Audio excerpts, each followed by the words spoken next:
Right now it is 3:24 and we do have a new severe thunderstorm warning. It remains in the same area as what we were previously just talking about for Ottumwa County. I do just want to kind of show this broad view though of multiple warnings that have been lining up, some additional thunderstorms that have been developing. You see some of the red boxes are tornado warnings, the orange boxes are severe thunderstorm warnings, and the latest one that has come in is now for Ottumwa County here, and this is for this storm that's coming in just coming on west of Highway 63 and is for hail that is over quarter size, and that would be up to around, we're talking $50 perhaps, up to ping pong size. And we've already seen actually multiple of these storms produce some very large hail, and the storm that is to the north here that is heading into some of our far northwestern counties have produced some large hail already. We have some video of this too from around Ames and around Centerville, which is a storm to the north, which has been producing some hail has been literally covering the ground. This is from Rod Donovan, who actually works at the National Weather Service in Des Moines, and it looks like it's snowing. That is hail. And this is from Centerville, Iowa, where they were seeing baseball-sized hail, and that storm is drawing closer to Keokuk County as well. So very large hail associated with these thunderstorms so far. And I will go back to radar and show that storm, which is moving out of the Centerville area towards Ottumwa. It does also have a tornado warning on it. It would head toward Sigourney, and if it continues on its path, we'd be talking about arriving in the Sigourney area close to 3:45 to 4 p.m. and we could be experiencing some large hail with that storm if it persists, and watching the tornado threat with it as well. We don't have any tornado warnings currently. We do have the watch. This storm, though, that is moving toward Ottumwa County and right west of Iowa County is where we also find meteorologist Nick Stewart, who is in the Road Warrior. And Nick, right now, you have been just watching these storms draw closer. What is it looking like out there, and what can we expect as the storm moves closer? Yeah, actually, that new severe thunderstorm warning that does include Ottumwa County. We are right in the path of this storm right now. It is slowly coming in from the southwest. We have warm temperatures, we got high dew points, and a strong southeasterly wind. That southeast wind important because it provides more spin to the low levels of the atmosphere. We'll send you outside. Here's a live view of that storm. We're near the Malcolm area, looking off to the southwest, just south of I-80, right near, that would be Highway 63. And this is what the storm looks like right now. You can kind of see these clouds that are wrapping in just above the wind turbines. That is a sign of some strengthening low-level flow. Notice those clouds going in from the left to the right. That is flowing into that storm, a sign that the storm is still intensifying, and we can't see it quite yet, but just beyond that house there on the horizon, that would be the base of the storm. And that would be the area of interest if the storm continues to intensify. Remember, we are under that PDS watch, that particularly dangerous situation tornado watch. So any of these storms have the potential of producing tornadoes. Right now, we're looking very closely on the radar view, and it does appear that the storm is spinning just a little bit anyway. Just taking a look at the current conditions here where we are in Malcolm. Let me try that again. There we go. Current temperature is 66 degrees, dew point at 54, and that southeast wind again, that is the problem. That's what's driving in the lower level wind shear, and that's why we're watching this very closely. We'll keep an eye on the storm as it moves closer to eastern Iowa, and we have our options open to keep jumping on more storms as they continue to fire in southern Iowa. Rebecca? Yeah, and as Nick was mentioning, there is some rotation with the storm. So there's Ottumwa here. Nick is around the Brooklyn area, I believe just went west of there. And you can definitely see some of these brighter reds here with the storm, indicating some strong winds. And then if you look further down to the south of Sully and kind of near the Pella area, then you can see there's some of that spin where the green and red is meeting up. And so when we start to see those areas there where we have the bright reds and the bright greens, that's usually indicating some sort of rotation that's ongoing. Now that could mean that there's hail being produced, or it could also mean that there is the possibility of a tornado, especially as that rotation is getting closer to the surface. And there have been already reports of tornadoes, and there have actually unfortunately been some violent tornadoes today. One in Little Rock, Arkansas, and there has been a lot of destruction there as a tornado came on through. They're also under this high risk for today, so just telling of the parameters that are in place that leads to the potential for these strong storms and the possibility of strong tornadoes as well. So this currently does not have a tornado warning on it, but there's certainly some areas of rotation and some strong winds that could lead to that potential that it could produce a tornado, could potentially see a tornado warning get issued. But meteorologist Nick Stewart right on that storm right now, and he's going to continue to track it.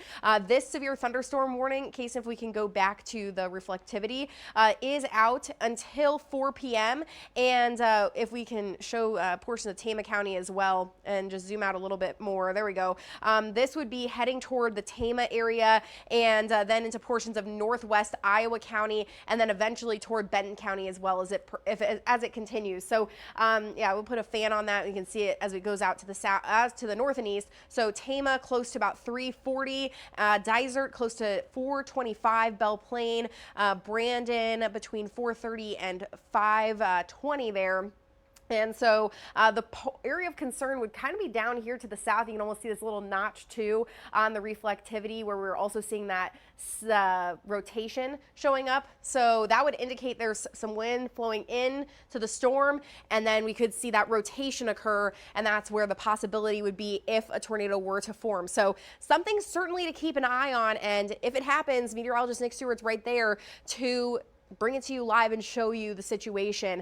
And unfortunately, with the parameters that we do have in place, it's concerning for that threat of tornadoes. A particularly dangerous situation watch has been issued, which is typically done for a rare situation in which the environment is set up to allow for violent and long-lived tornadoes. So you can see Nick walking by there, keeping an eye on this storm, and hard to see a lot of structure to it at the moment. It's still a little bit further away, but when he was zooming in, you could certainly see some of the inflow into the storm, and we'll certainly be keeping an eye on that as it does draw closer. So you can see him on the map just away from the thunderstorm there on I-80, and as soon as anything happens, he'll be letting us know. Let's go to a broader look of all of the warnings that are in the area right now. We have this one that goes out until 4 p.m.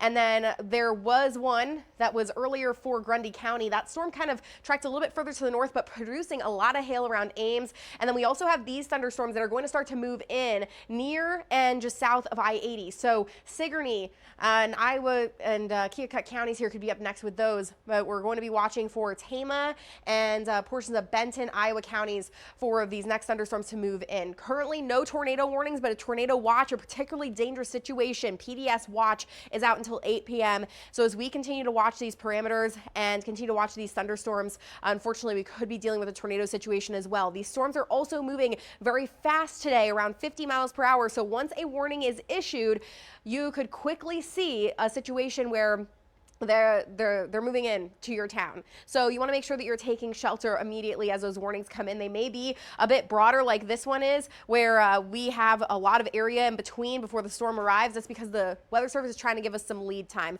Kaysen and Garrett are in the Weather Center here. Do we have any reports of any new additional reports that have come in with these storms? Not that I'm seeing initially. I've been kind of popping back and forth a little bit. You were seeing something at all, Casey? They were just continuing to see some rotation there on that. So the Weather Service is monitoring that potential. Yeah, just down to our south there. Yeah, and the one that they're looking at primarily is that one over by the Ottumwa area that has shown some signs of rotation recently. The hard part about this little particular cell is, especially if you pull that back a little bit, something that's been really, really difficult with this thing, at least to kind of point out what we were trying to find, is this little spike there you're seeing there. That's an indication of a large amount of hail that's in there. It's known as a hail reflectivity spike, as the beam kind of bounces all over the place because of the lofted hail in the area.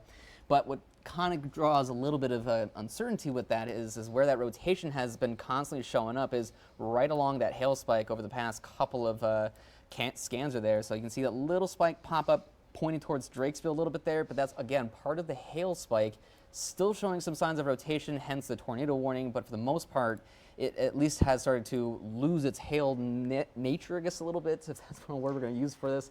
But it does look a little more promising. And this one was producing those baseballs, the baseball-sized hail. So this would be coming into Keokuk County if it holds together. So you're certainly seeing these bright greens and bright reds here, and that is where they meet. We're talking about that's where rotation would lie. This is going to be certainly an area of concern. Did they say anything there? Storm near Ottumwa shows good structure and rotation. Storm approaching southwest Powashik County. So still nothing new. So this would be actually, you can see the polygon is kind of funky here. This would be a new area for the Weather Service. So this actually goes from the National Weather Service in Des Moines to the National Weather Service in the Quad Cities. So the Quad Cities probably analyzing this. It is possible we could see this tornado warning get issued into Keokuk County, and this would be near and just south of Sigourney and Hayesville. And so we're talking about Compantine, which is just the south of Keokuk County, around 349, that's okay. And then Richland would be in the path of this, near Hendrick, Keota, within the next basically 30 minutes if it continues on its path here. So that would be to the southeast of Sigourney. Currently no confirmed tornado, but there is a tornado warning on this cell. And so we'll be keeping an eye on that certainly, as there is rotation with it. And if we can go back to the broad view of the storms there, and just one more time, we'll show that Tama County storm as well. So that one coming into Tama County has some rotation with it. Large hail would be an issue here. And then there we go. So here we are. Now we have the tornado warning that has been put out, as we were just speaking about. And so this includes now Sigourney, Keota, Richland, Hayesville, Hendrick, and portions of Washington County as well. And it's the area of concern right here for the rotation is just near Ottumwa. It's going to be moving to the north and east. And this is until 4:15.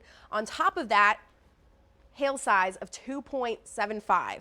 And so we were talking about, is that still around baseball size hail? Baseball size hail still possible with this storm. Currently no confirmation of a tornado. But Garrett, do we have anything from the Weather Service? I don't know if we have any particulars on this. Can we get Garrett's mic on, please? I guess it's not up. There it is. Yeah, for the most part, it doesn't look like they have anything indicated now that you're switching offices to DVN, or Quad City, sorry. For the most part, yeah, they said capable of producing about 8 miles northeast of Ottumwa, moving northeast at 65. That's about all they have, kind of just tornadic looking. How fast are you saying it's moving? Northwest at 65, or northeast, sorry. 65 miles per hour. Yeah, so they're moving. Okay, so let's put a fan on this. So this is around Ottumwa where we're watching this area of concern. This warning includes Sigourney. The rotation is likely going to stay away from Sigourney as the motion of the storm is currently. So that's something I want you to keep in mind. But we are going to see this move to the north and east of Highway 149, but could potentially cross Highway 149 as it moves into Keokuk County, and then kind of south of Highway 92. And then we have Keota and Richland in the path of this. And this could be just west of Richland. It's going to be highly dependent on when this comes on through. And then that would be close to Richland area 355. This is moving incredibly fast. So this was our concern with these storms the entire time, of how fast they're going to be moving. So I know that it looks like it's a bit of a distance away. The radar is not completely in time. So these storms are going to be moving very fast. There's a lot of rain with them, potentially some large hail, and could be producing a tornado. And it is going to be moving quickly into portions of Keokuk County here. And outside of where that rotation is, then we can see the hail with that storm too, that is on the north side of Ottumwa right now. So we also do have still this severe thunderstorm warning that's up to the north, and meteorologist Nick Stewart is out on I-80, has been keeping an eye on this storm, and we can certainly see some inflow with that storm as well. Nick, what are you seeing with this storm as it's approaching your location? Yeah, right now we are watching this severe thunderstorm that is approaching Tama County. It is intensifying rapidly as well. I will tell you that visually we're seeing a lot more lightning with this storm, and also visually, here's a look at the storm right now. there's a lot of big lowering that's starting to develop there. It's a little lost in the haze. We're losing a little bit of visibility to maybe some precipitation between us. But what you can tell is that there's certainly a base developing with this storm. Radar view, there's a classic looking hook echo on this storm as well, so we know the storm is definitely supercellular in nature. And when looking at the velocity view, we're watching a pretty broad area of rotation that's slowly intensifying. We're near Malcolm. It's just off to our south and west.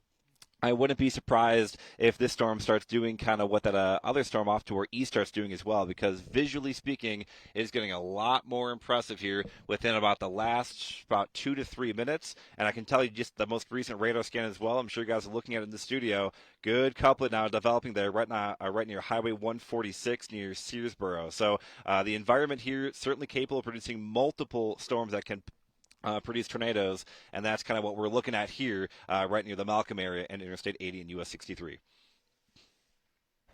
Yeah, Nick, I'm definitely seeing that on radar here. So you can see that where Nick is currently, he's looking toward this storm here, and you can see the bright green and the reds. And so that is where we're seeing that, what he referred to as a couplet. So that is where we're seeing this potential spin ongoing, which is likely broad at the moment and perhaps not quite at the ground just yet. But that is where there'd be the possibility of a tornado. And Kaysen, you just said the Weather Service is monitoring that. Yeah, this has been one of the storms there that they are continuing to monitor here and are just kind of continuing to track out to see if they want to kind of advance that warning, but obviously just a severe thunderstorm warning for right now. So this is including Tama County, but if that were to be extended, this would include then portions of Iowa County and potentially Benton County and parts of Tama County as well. I don't want to discount the hail issue too, because there's been some very large hail reported with some of these storms, and the concern though would be with this area right here, the southwest of Montezuma, and we're going to keep an eye on that advancing to the north and east. Garrett, if we can go back down to the Ottumwa storm, down to the south, and this See if we can get a cleaner picture on here. yeah, it might be just between the radars. So I still have that area of spin here that's continuing to push to the north. You can see how quickly this has been now moving to the north. And Mike and the booth, you said you had some photos from around this area, so around Ottumwa. So we can see there looks to be some lowering of the clouds there. It's very hard to see some of the structure with these storms, but certainly there's the potential that we do have an Ottumwa camera too popped up, but it's a little hard to see the structure with that as well. There's some, oh yeah, let's take our sky cam. So there's the Ottumwa camera, and you can certainly see some lowering of the clouds there. Yeah, it's quickly rotating too a little bit. And it's rotating. Yep, tornado confirmed. So they've and that's possible that what we're seeing right there is that as the tornado touching down. Most likely, yes. There we go. So can you get me on the wall here with the camera, with our sky cam, so you can really see the rotation on the Ottumwa camera right now. So tornado confirmed, which is just around the Ottumwa area, just northeast of Ottumwa. So you can see the lowering that's happened there, as well as the potential for that being the tornado that's right there. So they're saying confirmed. Casey, are we getting any information from the Weather Service about it? Yes, they have confirmed it as well. We'll give kind of a specific location, located near Hedrick, 8 miles northeast of Ottumwa, and this thing is cruising northeast at around 55 miles per hour. You can see that on your camera. There is all the proof in the world as that thing looks like it's continuing to build and even get a little bit bigger here over the last couple of minutes. Yeah, so this is the sky cam that's looking at Ottumwa. You can see the intense rotation now going on. So we were trying to kind of catch our bearings and take a look at what this camera was doing, but you can see the rotation going in here. So confirmed tornado now near Ottumwa, and this is to the northeast of there, heading into Keokuk County right now. If you were in southern Keokuk County near Hendrick, you need to be taking taking shelter right now as there is a tornado on the ground. And you can see some of the intense rotation. It's a little hard to see, but if you're looking right here at these clouds, you can see the rotation ongoing with this tornado right now near Ottumwa. If we can go back, Garrett, you have it up on, we can go back to the radar on Max 1 here, and we can look at the latest scans with the velocity and the track of that storm. This is tornado warning, confirmed tornado for Keokuk County. It looks like the majority of that tornado warning that pushes into Keokuk and a little bit into Washington County too does include the tornado confirmed tag along with that. Okay, so let's go to the velocities here. And so here's Ottumwa, the camera that we were looking at, looking to the northeast, just south of Hendrick, and getting close to Highway 149. And this is in between, perhaps this is Highway 78, Richland and Hendrick is where the area of concern would be for that tornado. So this is until 4 p.m., confirmed tornado, and heading to the north and east. We are going to keep a close eye on how close it gets to Sigourney, depending on its exact track here. Can we put a fan on that? And how fast is the storm moving? The Weather Service was saying earlier around 60 miles per hour. Yeah, I think we're still at around 65 or so. Let me get the right track there for you. Sorry, I was trying to find That's the okay. sky cam to pop up along with that. Yeah, I know there's not a ton of the cameras down this way, but the rotation would be just kind of coming in east of Hendrick and heading to the north and east. You can pop that up right now. We can see a photo of the tornado. This is from around Ottumwa right now. And you can see tornado on the ground there, and just some dust and such probably getting kicked up. But there's been a lot of rotation. We could even see just on our sky camera from Ottumwa as well. And this is now moving into Keokuk County right now. And this is a look from our Ottumwa camera, so it's moving a bit further away, so it's a bit harder to see. We were seeing some pretty intense rotation though, and it might just be getting too far away now at this point. Yeah, but so I haven't been tracking too long, but still think it's somewhere you can in see that little this is bubble. where the lowering is, and the tornado would be somewhere in here. So let's go back to the radar and time out that storm once again. But this is for Keokuk County, confirmed tornado on the ground. And if you are between Hendrick and I'm losing another town right now, but you want to make sure that you are in your safe place, Richland. There we go. And this, on top of that, could be producing some large hail. The storm has a history of producing baseball-size hail, and they're still saying that there could be around penny to perhaps quarter-size hail with this storm, and going to continue to move toward Highway 149 and perhaps just east of Sigourney is where this would be. Let's go back to the velocity and see what the latest scans are looking like there. All right, and yeah, and you're still kind of in between the two radars there. You can see how quickly that kind of snaps back and forth as you're still pretty lofted, actually. I do believe we are still looking at the radar picture at about, what is that, 7,600 feet in the air. So Well, because that's, are you getting that from the Des Moines radar? Yeah, just kind of So this is further away. Yep, so that's something to be at least weary of as well. But yeah, certainly a pretty significant signature from that one. That has taken a while to at least get itself developed enough to at least have this kind of a signature for the time being. And if the tornado is still on the ground, it would be crossing into Keokuk County right now. Let's see if we can switch, see a little bit of that.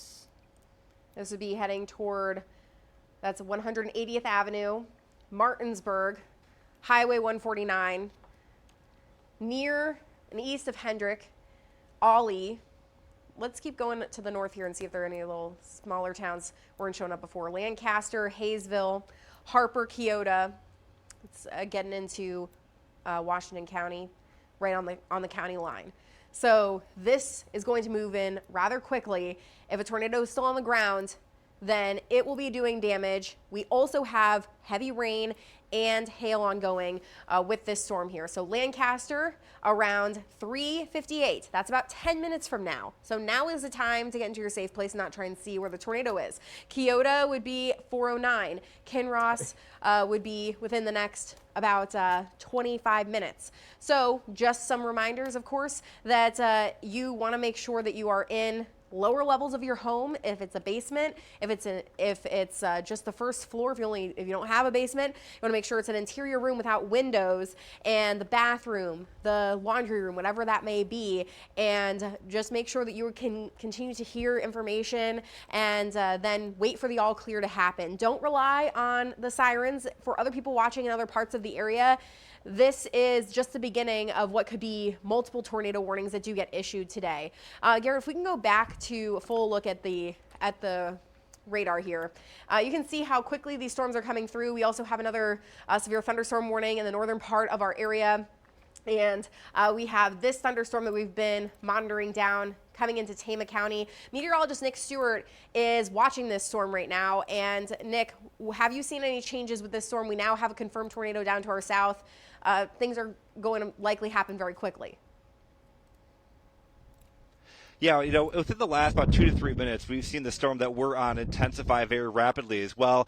We are just south of the Brooklyn area, where we have a pretty good developing wall cloud. We'll send you outside. You can kind of see the base of that storm right there, right above those trees. It's clearing out, and it's spinning a little bit near if you kind of look at it, you can see some scud fingers that are sticking up in there. Again, so we're watching our storm very closely as well. There's nothing that's really holding this storm back compared to the one that is off to our south and east as well. So we're going to continue to watch this storm. If this storm, for whatever reason, does not want to do it, we can jump right back on 80 and intercept that tornado warning storm as it approaches the Iowa City metro area within about the next hour or two. But again, our storm for now looks very visually impressive right near the Brooklyn area, that hook, that circulation passing just west of Montezuma. Yeah, and that's, kind of the concern that we see that lowering. And so that is kind of that first indication, as Nick was talking about. You get a wall cloud to drop down, then you get the funnel cloud to develop, and the scud fingers he was talking about are just these kind of scary looking clouds that may look like funnel clouds, but we're looking for rotation if it would be in terms of a tornado.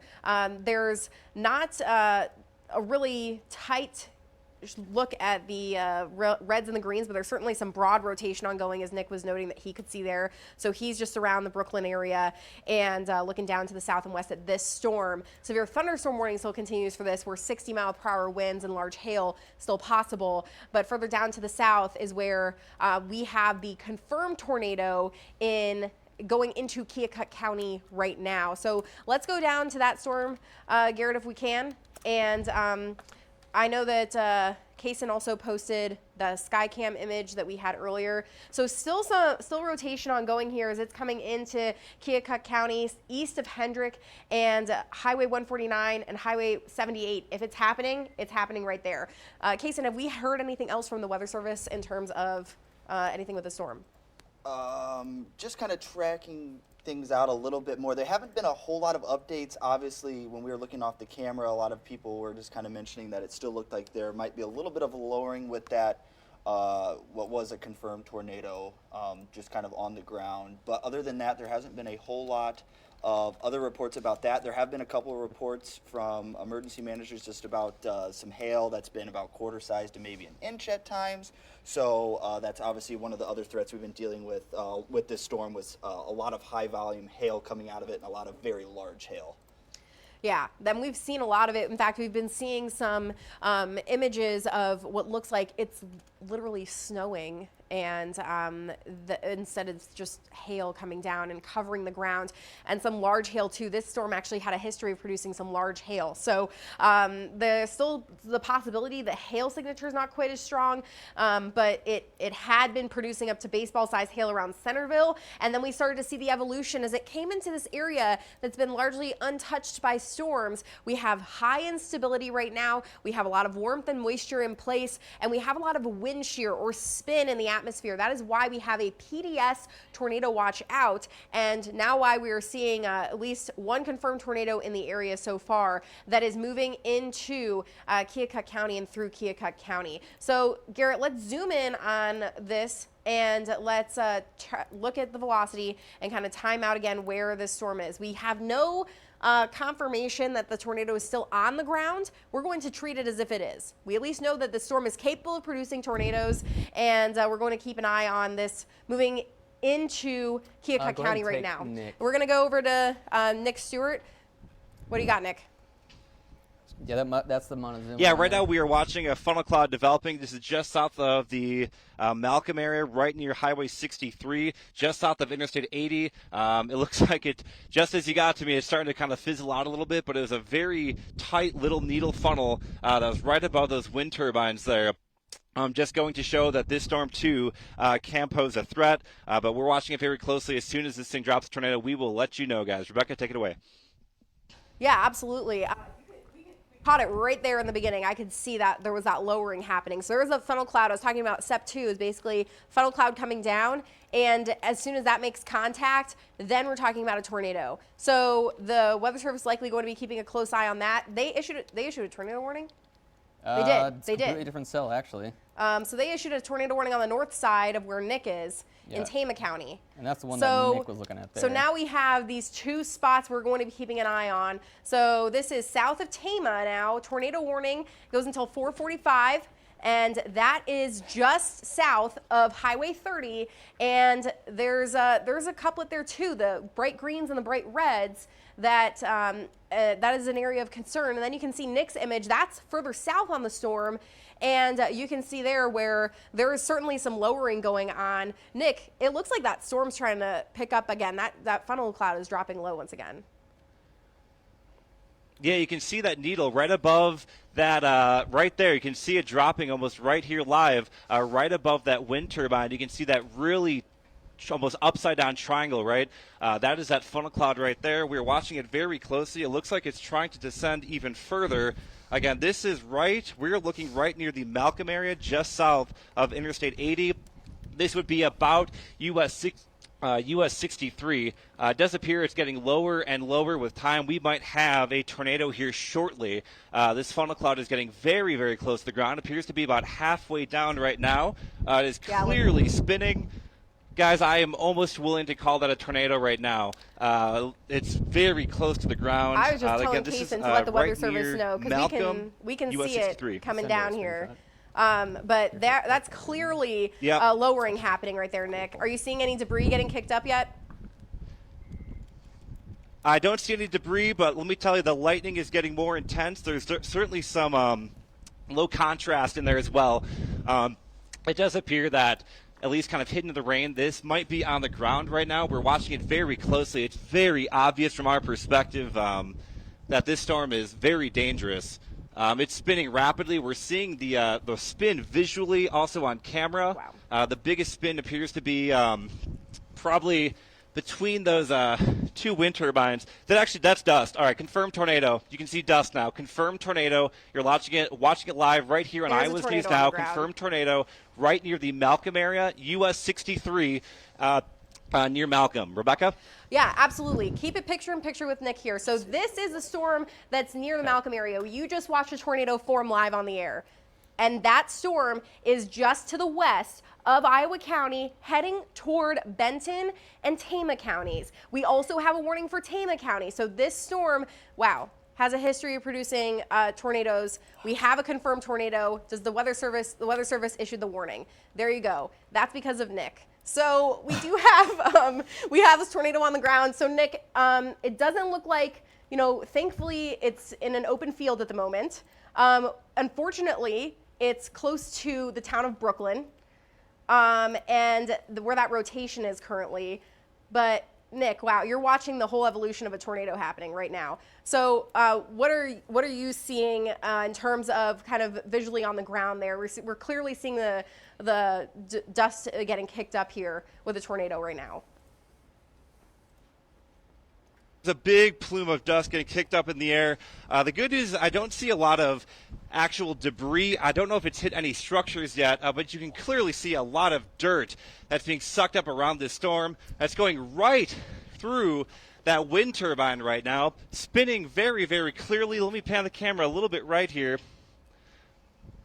The good news is, as far as I can tell, it has not hit any structures yet, but I mean, you can see the mass of that column of dirt that's spinning around it. It is pretty wide. It's a pretty wide tornado, very visual as well. Again, this will be right near the Brooklyn area, approaching I-80. We are on the county road that's just south of I-80, so it's not at I-80 yet, but if you do know people that may be traveling on I-80, get them to stop if they're going westbound at the Victor exit. If they're coming eastbound, get them to stop at Grinnell. Between Grinnell and Victor, this tornado is about to cross the interstate. Yeah, absolutely. Nick, or Kaysen, did you tell the Weather Service we have a confirmed tornado? Okay, so I'm waiting for them to update this warning here, but we do have tornado. You're watching it live. Yes, thankfully, Nick, we haven't seen it go toward any structures, but it is close to the town of Brooklyn. So let's go to Max very briefly here because I do want to show people the track of the storm. If we can take Max full, and we'll go back to Nick. We do have right to the south of Malcolm, crossing I-80, heading toward Brooklyn. Let's put the fan back on it, Garrett, so we can get some timing on it here. But these fast-moving storms going to be heading toward Brooklyn area, 403. That's within 5 minutes. Hartwick, which is just outside of Iowa County, 409, Belle Plaine, 417, Blairstown, 425. So let's go back to that picture-in-picture with Nick. And this is going to be heading into portions of northwest Iowa County and parts of southeast Tama and then southwest Benton counties. And you can still see that there's still debris on the ground there. And we're maybe losing a little bit of visuals as the clouds are getting a little lighter in the background. But Nick, still looks like tornado on the ground, still ongoing there as we see the dust still getting kicked up. Yeah, it's a little hard to tell. It's starting to get a little bit more rain-wrapped, it appears. Up here, I mean, you can kind of see this RFD slot that kicks in. That's your clear air that's wrapping around, which would indicate that right in there would be your tornado. It's hard to tell if it's still in progress right now. Okay, so Scott Zimder, our photographer, he has a better view with it right now. He says it is still down, so he says the tornado is still in progress. This is basically on top of US 63, about to cross Interstate 80. Zim, I think we need to move east to get out of this RFD. Rebecca, we'll send it back to you. Thank you, Nick. We do right now have tornado in progress, and it is just crossing I-80, and this is around the Brooklyn area. This also on the north side, don't want to discount this, there's also some hail ongoing. Weather Service now saying confirmed tornado. We just showed you the tornado. It's happening. Thankfully, we haven't seen any debris in the sense of it hitting any structures or any trees. Certainly some dust getting kicked up. Certainly some signs that it is it's still on the ground there. But this is a look at correlation coefficient, one of our radar products. A little hard to tell in terms of anything going on here. Which is a good sign. So yes, that's a good sign that it's not, we'd see a lot of these blues if it was indicating debris, but we're not seeing that. So that would be good news. If we go back actually in time, Garrett, and we look at the evolution of this storm, you can see there were some bright greens and bright reds and oranges here. Bring it back now to current time. And it's maybe getting a little bit broader, but there's still some of this bright green and bright red. So definitely do not want to discount that as the possibility of there still being a tornado on the ground. Kaysen, have we heard anything from the National Weather Service? We still have, it's finally, they corrected it to now saying that it is observed, located over Brooklyn, 9 miles north of Montezuma, and obviously just moving quick to the northeast at 55 miles per hour. Other than that, though, they've just finally confirmed it and got to that. So let's do a picture-in-picture with Nick. And they are extending this warning now into portions of Benton and Iowa counties. So the spots we were just telling you about. So Nick is continuing to follow this storm to the east, and it definitely looks a lot more rain wrapped, unfortunately, from when we were saying. I say unfortunately because we want to be able to tell you exactly what's going on. Nick, what are you seeing visually? Are you? It's a little hard to tell from the picture. Perhaps you're getting a bit better of a view. Yeah, so give me 1 second, one more. It'll keep going straight and it'll curve left towards 80. So we're doing a little navigating here. Yeah, we can't really see it clearly from our point of view.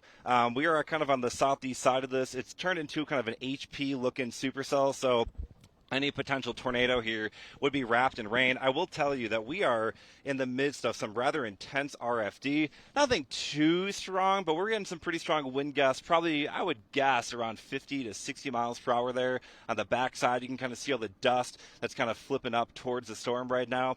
We are about to start turning north. We're going to jump on Interstate 80, and then we're going to get a bit farther east to try and get in better position for the storm. So Brooklyn, the storm is pretty much on you right now. Hardwick, Victor, this storm is heading in your direction shortly. Ultimately, this will be start heading towards areas like Lador and Marengo as well. So we're going to kind of follow the storm northeastward as it approaches the heart of Iowa and Benton counties.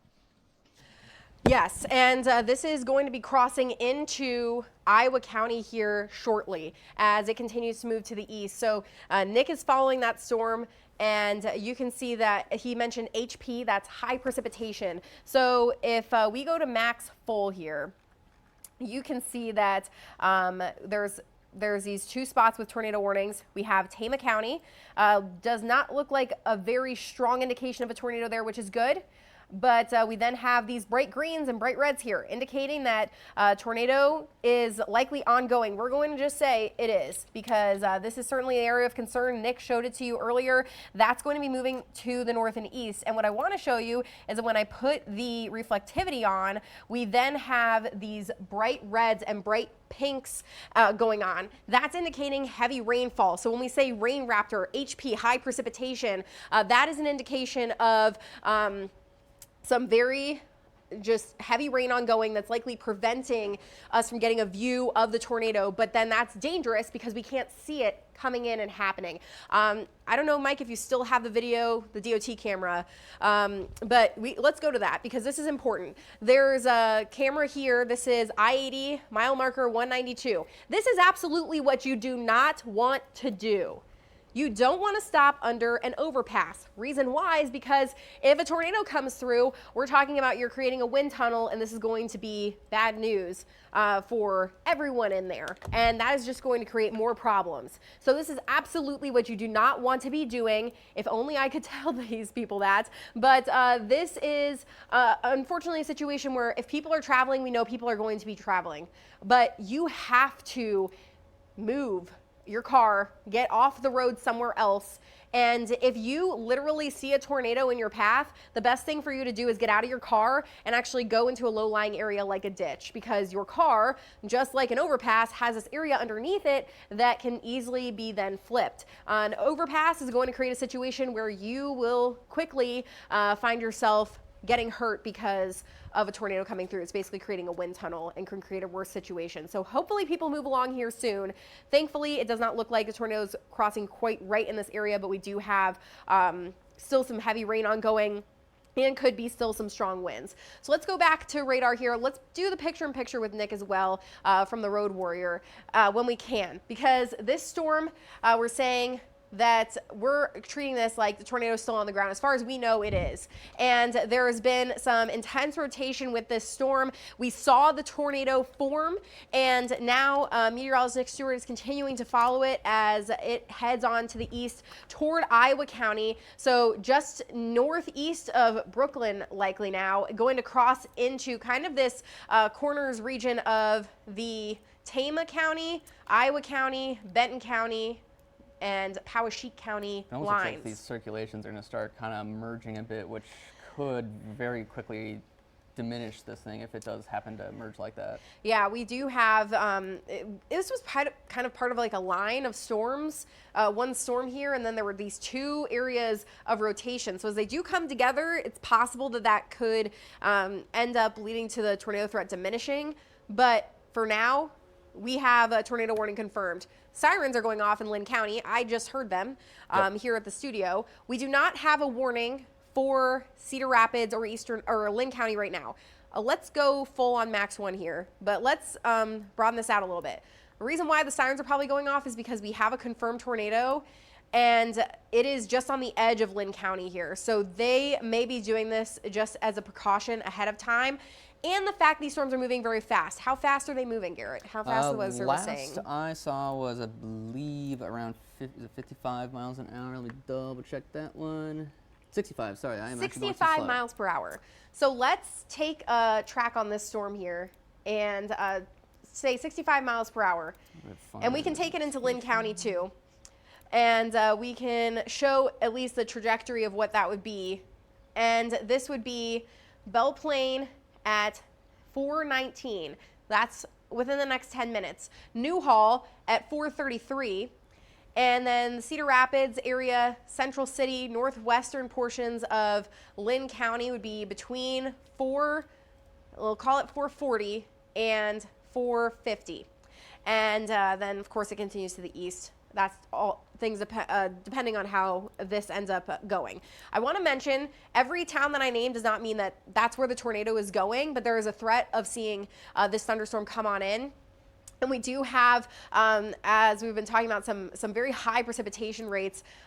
Garrett, I mean, this is some very heavy rain that's likely going to block our view from being able to see this tornado. Absolutely, yeah. You're looking at almost, again, if this is where radar estimated, and if this cell were to just sit there for the next hour, you would be expecting between 2 to 3.5 inches of rainfall within an hour. And again, these are moving rapidly, so you're not going to actually pick up that 3-inch rainfall, but that is still indicating a lot of rainfall, which is where the HP comes from, that high precipitation. You get a lot of that, which makes that visibility very, very difficult, especially with the rotation. Yes. Let's go down to the south with the tornado warning. And Mike, you can throw that picture up. We have a picture of from around the Richmond area of this, which does look like could potentially be a tornado on the ground. And look at the velocity on this storm now. This is for Iowa County and just around Washington County. So there's certainly, it might be a little tough with the, we're kind of just in between radars here, but there's definitely rotation ongoing right around Highway 92. And we've seen this storm before already produce a tornado. So the Weather Service is saying it's confirmed. And this is a new warning that's now been put out that extends into portions of Iowa and Johnson counties. And this is not including Iowa City and North Liberty just yet, but could. So Harper, basically coming in there right now, Kinross 418, Wellman around 423, Tiffin 438, and then toward Iowa City, North Liberty around 440. So we have the one storm that's coming into the northwest side of Iowa County and another one on the southeast side of Iowa County. Kaysen, have you heard any information about this storm? They're still saying this is the Keokuk County. They're saying tornado confirmed still. Yeah, trying to monitor National Weather Service chat when it doesn't work does not work out It's been down recently. very well. But open this one down here. Let's see if they're saying I want to anything. continue with this too while they are figuring that out for the time being. It's just a couple of safety reminders too for those who do have those sirens going off. A couple of good things too. Just remember, making sure you are in your safe place. We've been talking about it all week with it being Severe Weather Awareness Week, being sure you're going through your severe weather plans, making sure if you have not put that together, well, now would be a really good time to be actually exercising something at least. And first step would obviously be seeking shelter. If you are within that path and at least hearing those sirens going off for the time being, that's going to be within your basements, interior walls. If you can within your home, stay away from those exterior walls, away from the windows, and especially for those of you in apartments, lowest level, stay away from those exterior walls. Same kind of thing, kind of like a house too, and just get to the lowest level that you can, especially for those of you in the apartments and whatnot. Absolutely. And this is especially as the situation has been rapidly evolving. Garrett, let's go to the broad view. Let's stay wide for a second. Okay. Let's pause the radar and take the lightning off. Yes. So we have multiple tornado warnings ongoing right now. We have a confirmed tornado near Keota. We just got word from the National Weather Service from a spotter there. Confirmed tornado near Keota, and that is in Keokuk County, heading into southeastern Iowa County and southwestern Johnson County, could potentially clip portions of western Washington County. We then have the tornado that Nick brought us that is coming into portions of northwest Iowa County, Benton County, and could potentially continue into Lynn County. And then the Weather Service is continuing another warning that is up near Tama and is moving into Benton County there as well. We do right now have, is there something new coming in, Kaysen? yeah, obviously that the tornado is observed for Iowa, Johnson, Keokuk, and Washington. That specific storm that's moving up. This is just 2 minutes ago. Confirmed large and extremely dangerous tornado located over Harper, or it's 10 miles east of Sigourney, and this is moving north. Sigourney, excuse me. So that's our. And they have here, the National Weather Service, reports indicate that there's possibly 2 tornadoes on the ground in the area. Wow. Oh, yeah. So that's the storm we're talking about. That would explain the messy signature. Yeah, we've been having a hard time kind of adjusting. So you can kind of see these 2 spots here potentially. Yeah. Where we're seeing some rotation. There's kind of this broad area and potentially over here too. So this is, there's confirmed that we got word Keota. So possibly 2 tornadoes on the ground. We're going to treat it like there's 2 tornadoes on the ground right now. This is Keokuk County.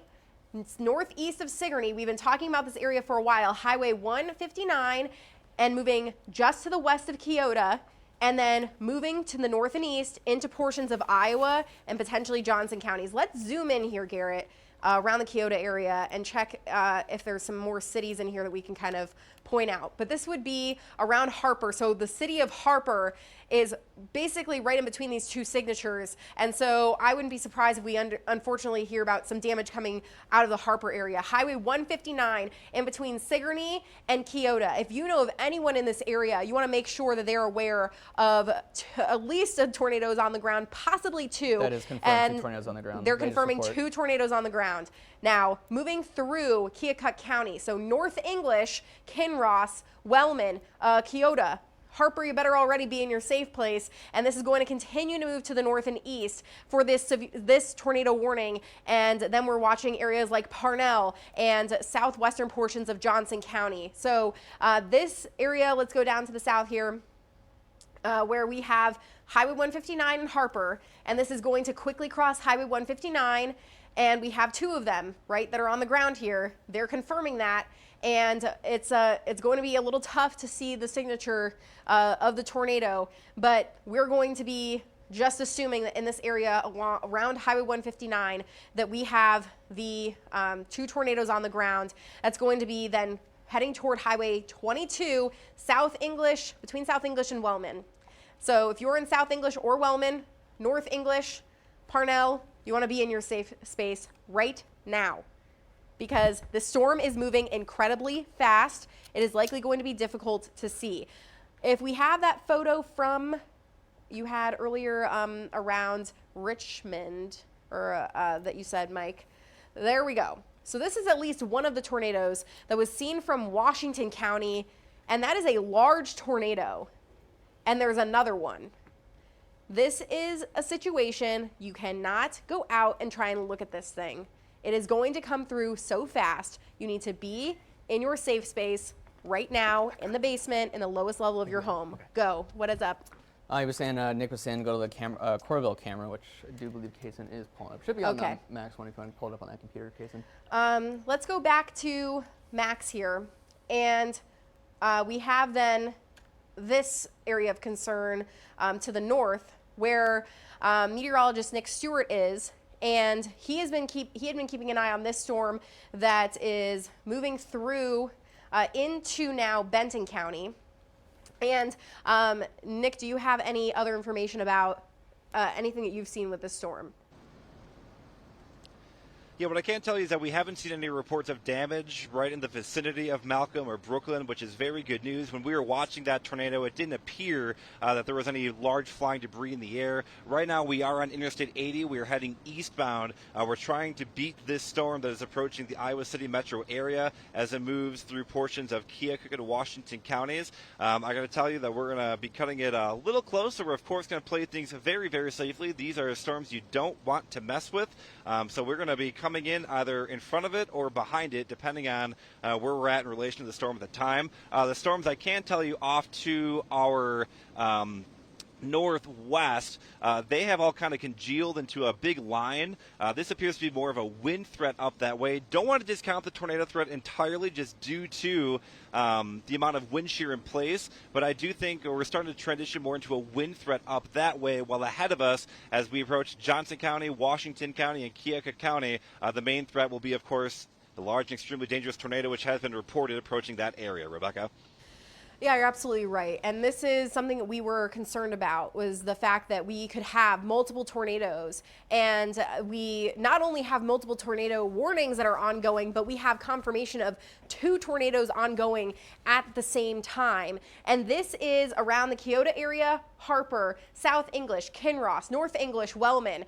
These are the locations that could be impacted by a large tornado. Garrett, let's go to the correlation coefficient and see if we can pick out anything in terms of debris. This gives us an indication. It's a muddy picture. Yeah.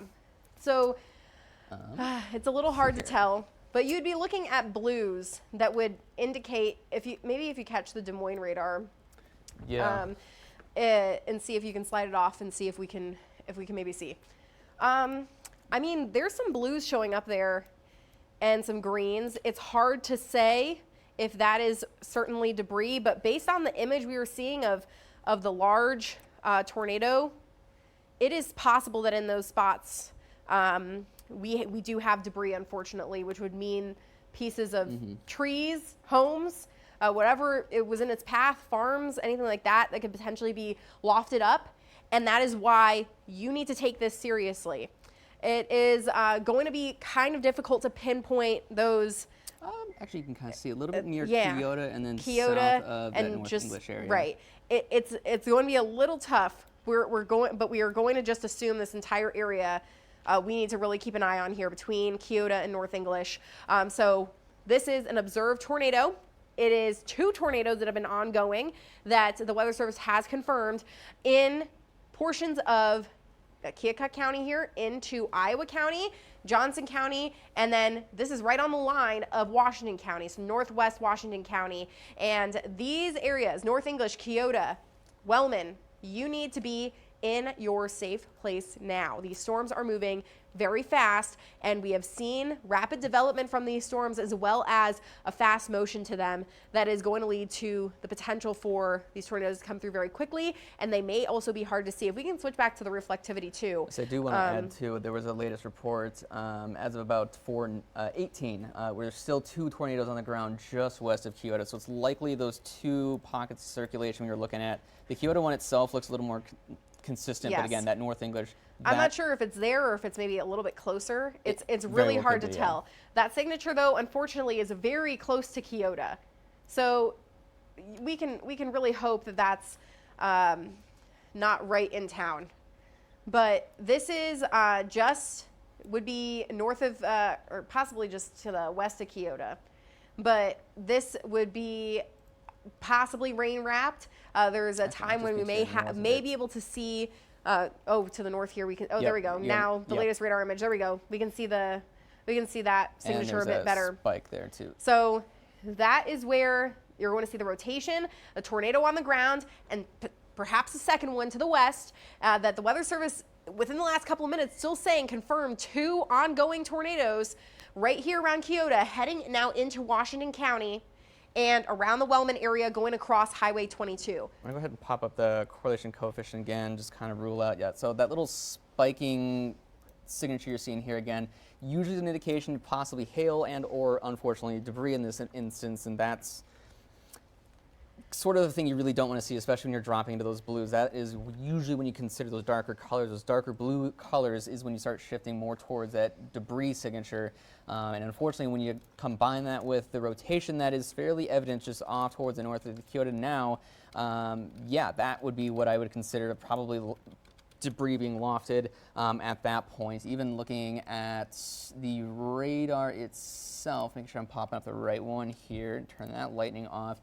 Still some pretty high values of reflectivity, these purples that you're seeing right along here. That would be what you would consider a hail core, but normally, based on where the radar is positioned, you would see these hail spikes on the back end of things, something like right about there, but it's not. It's actually out ahead of where that little hooking shape is, which is most likely indicating that that area of circulation now is just off towards the north side of the Kyoto area. So for and the Weather Service is saying 1 tornado now. Now to 1 tornado. That would make sense. So they're saying 1 tornado. And we've seen pictures of large destructive tornadoes. Throw up the picture of the tornado. Okay, so yeah, you can definitely see one on the right side, much larger, and one on the left side that's a little bit thinner. Absolutely. That's That's two. 2 tornadoes. Wow. So that is what was ongoing, and those are typically, so there you can see, wow. You can see this wrapping around of the clouds within the tornado. That is a large tornado, and unfortunately looks like close to town there, but it's hard to say how close as it is off in the distance, but quite the structure with that tornado there. And you can see the vertically wrapped cloud around the storm, indicating just the inflow and the rotation with that storm. So that's at least one of them. And then there was a second for a time. So the Weather Service is saying that we're down to 1. And that would be north of Keota, heading very close to Wellman. So this is a situation that we can see things change very quickly. When you have 2 dual tornadoes, that's typically pretty difficult to sustain that sort of energy. And this is for portions of Washington, Johnson, Iowa counties. Getting out of Keokuk County now, Wellman is the area of concern right now. So this has been 1 tornado. This had been 2 tornadoes previously. Now we're down to 1. We have additional tornado warnings to the north and west. I don't want to discount the fact that we do still have a tornado on the ground. If you're in Wellman, the tornado is coming to you, and you need to be in your safe place. We then have this mess of tornado warnings to our north. We have 60 miles an hour. 60 miles per hour for the storms. We have multiple tornado warnings, could be 6 too.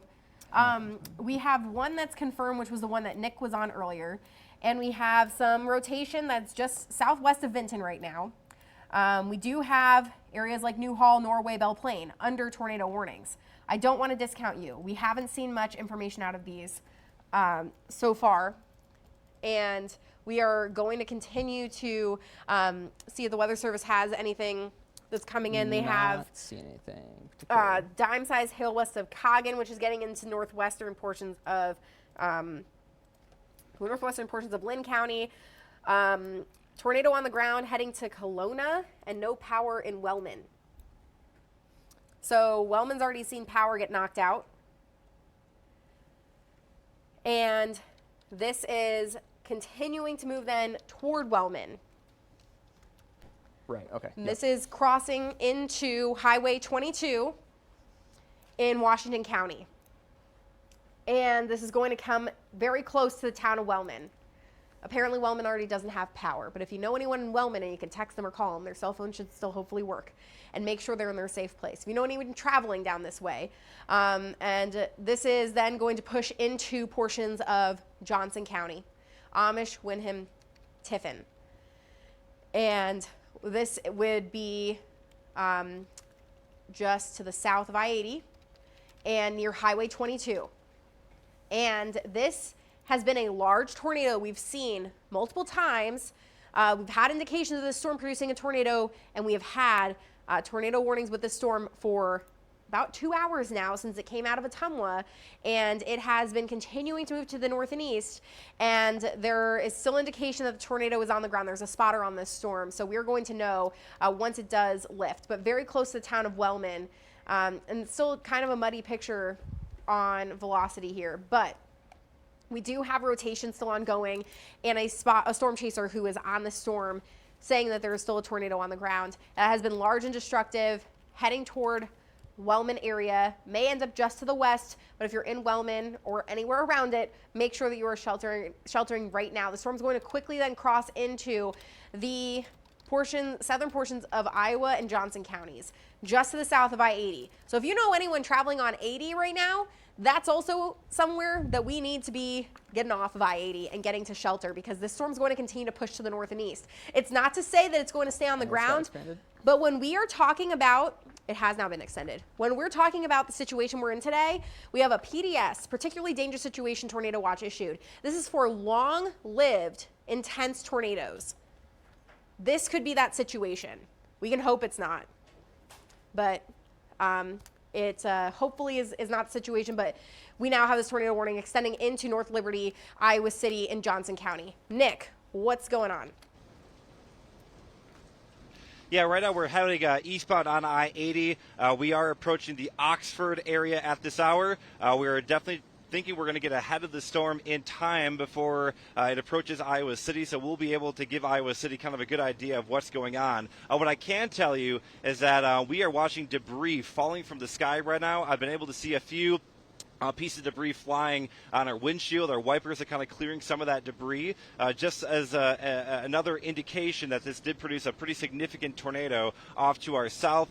We are getting debris falling out of the sky along I-80 near Oxford. Rebecca. I can see it. I can see it flying at your car. Yeah, it's that is a very unfortunate situation because that is, you can see the debris on west of Wellman. There is a large tornado that's ongoing. You can see debris getting tossed where Nick is. You can see debris that's been getting tossed to the north. But there's definitely that area around Wellman where there is debris in the road that has been picked up, and it's indicated on radar. It can tell if it's precipitation or if it's debris. I think we're going to beat this hail core. We should be good. So, yeah, Nick, you're saying there's some debris that's on the road there? Yeah, we're seeing, it looks like kind of agricultural debris, like, some stuff that was left in fields from the harvest. Yeah. What's that? Yeah, corn stalks, exactly. Like corn stalks and leaves and things like that. That's the kind of material that we're seeing right now. And that's at least good in the sense that hopefully that's all that it is. But unfortunately, very close to Keota and Wellman has the storm come through. And of course, we know that there are still farms out there. There are still homes that are in those more open areas. Kaysen, have we heard anything from the Weather Service in terms of damage? I have not seen any reports from them, at least right now, in terms of damage. I've been looking also on social media just to see kind of some of, obviously, the emergency managers in that area. I have not seen any reports, at least at this time, of damage, but we do have those reports that it continues to be on the ground at this time, and it's large and extremely dangerous, even if it is maybe a little bit rain-wrapped or whatnot if you can't see it. So that makes it even more dangerous, unfortunately. So yeah, that's really, we continue to see a lot of the same stuff for right now. And the fact that Nick is still seeing debris getting tossed as far away as he is, that is an indication that this is likely still ongoing. And it may be tough to see. This is not something that you want to be standing outside in at all, because debris could get tossed around anywhere in this warning box. So we have around the Wellman area, the rotation here of a large tornado that's going to then continue to the north and east. Garrett, let's go to reflectivity. Maybe we can get a little bit better of a picture on this. Yeah, it's pretty clear there. Yes. Let's let's zoom out a little bit and show the timing toward Johnson County here. So right around the Wellman area, it looks like just west of Wellman. We can hope that's the case. West of Wellman, tornado on the ground. Windham, toward 440, Tiffin 448, North Liberty 453, Solon 459, Worthington Acres 503, Cedar Rapids, if it continues to the north and east, around 508, and around North Liberty 453. We're talking about same situation for Iowa City. If you know anyone who's traveling, I know the game starts in about 3.5 hours, and there may be people who want to go down to Iowa City. I know they canceled the watch party at Carver. There's still other places that are going to be holding these watch parties, and they may have shelters, but if you're driving, that's not going to be the best shelter for you. So if you know anyone who's about to head onto I-80, they need to stop and they need to get to shelter, because this storm, if it continues, could cross I-80. And it is going to be moving out of Wellman into this cross area of Iowa and Johnson counties, moving to the north and east, and this may make it just to the west of Iowa City. It depends on how it continues to track here, because everything's moving to the east, the storm's moving to the north and east, and then could potentially cross around Highway 1 and I-380. If you don't mind, Rebecca, I'm going to pipe in really quick, too. Absolutely. I know we do have this one confirmed on the ground. I don't want to also discount lately the past few radar updates near Vinton right now. Does look moderately concerning. The couplet has certainly been growing tighter and tighter and tighter. You're seeing more of these vibrant colors, these reds and greens putting together. usually indicating, you can see there that tornado warning just now being extended. That has been kind of an indication as you've been following along the Williamsburg one there, further down to the south. That has been something I've been watching kind of off towards this side. A lot of this kind of precipitation being wrapped around into it. That's another main issue with this little area of circulation. Why it may not be confirmed is because it is so heavily wrapped around in rain. There's a lot of heavy precipitation within this little bit just off towards the west of Vinton there. Likely going to be seeing if there is rotation somewhere in this little hooking area, which is usually kind of an indication if there is something there, especially when you pair that with the velocity itself. So likely could be something going on there as well. Rather concerning, moving its way into the Vinton, Cedar Point areas as well here within the next couple of minutes. Do you want to double check the speed on that before I do plot anything on there? I'm seeing some damage around Hendrick, Iowa. And there was a home that was damaged. If we want to search just for anyone, Mike or Kaysen around Hendrick, and see if we can find any more indication of damage there. But that would be with the tornado, the initial tornado down to the south. And as Garrett's mentioning, it's not the only one, unfortunately. There's a report too that 2 minutes ago that still has a visual on that tornado still on the ground. But this is the one where we've had confirmation. The issue with those other tornadoes to the north too is that there's a lot of rain. Yeah. A lot of rain. It's possible that we can't see it. And the issue with this one is that let's zoom in on this, Garrett. You can see the bright reds here. There is still a large tornado that's ongoing. Just north of Wellman. This is Johnson, the Iowa Road, First Avenue here. It crosses into Iowa and Johnson counties, and it's going to be heading toward Amish and to the north and east. And we still have confirmation of a large tornado on the ground right now. That's not good. You don't like to see that. Yep. So this is debris that is being tossed up in the air by this tornado, and that's that blue that you're seeing there. We do have a photo of what we're getting information. This is from Hendrick, which would be, we were talking about Hendrick earlier. This would be with this storm, and obviously the roof gone off of this home. And this could potentially be some of the damage that's getting tossed around. So that would have been just west of Richland down in southwestern Keokuk County, or no, Washington County. Yeah. This so is northeast. a new warning that just got issued right now. So then we have, So Hendrick would have been further down to the south and west. Then we have this new tornado warning on this storm for Washington County. Broad rotation there so far. This is, can you get it so the banner shows up on that one so I can see some information? Thank you. Mm-hmm. We got Washington and Riverside in this, and this is for Washington and southeastern Johnson County. There is no current confirmation of a tornado, but we've obviously seen them already happen today. So we need to treat each of these like a tornado is happening, and regardless, large hail, strong winds going to come with this, and heavy rain is ongoing with these thunderstorms. Let's do the whole picture here. Wellman and areas to the north and east into Johnson County. Tornado is on the ground. Be in your safe place now. We have tornado warnings that are then lining this whole area here, and includes portions of northwest Lynn County. We have tornado warnings coming out of Benton County, heading toward Highway 20. We have other warnings heading into Black Hawk County. So this is a situation where we obviously have multiple warnings ongoing.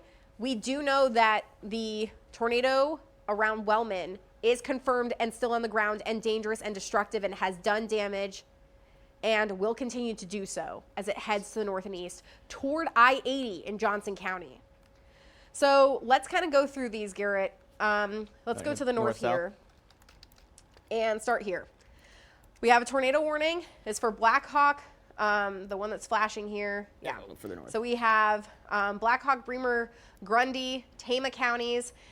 This one includes Allison, Parkersburg, Waverly until 5:15, and could also have some maybe rotation on there as well. Yeah, could have some hail with it here. not a huge signature, but some rotation around the Parkersburg area, and we haven't had any confirmation of a tornado here. We can go down to the south to the next one, which does include Waterloo, Grundy Center, Dyke. Hard to say. There's a couple of these notches. We had talked about this situation when the storm started to line up, that we could potentially see what's known as QLCS, a quasi-linear convective system. And so that is when you have a line of storms and you have these kind of little notches where you could also have quick spin-ups that happen on the front end.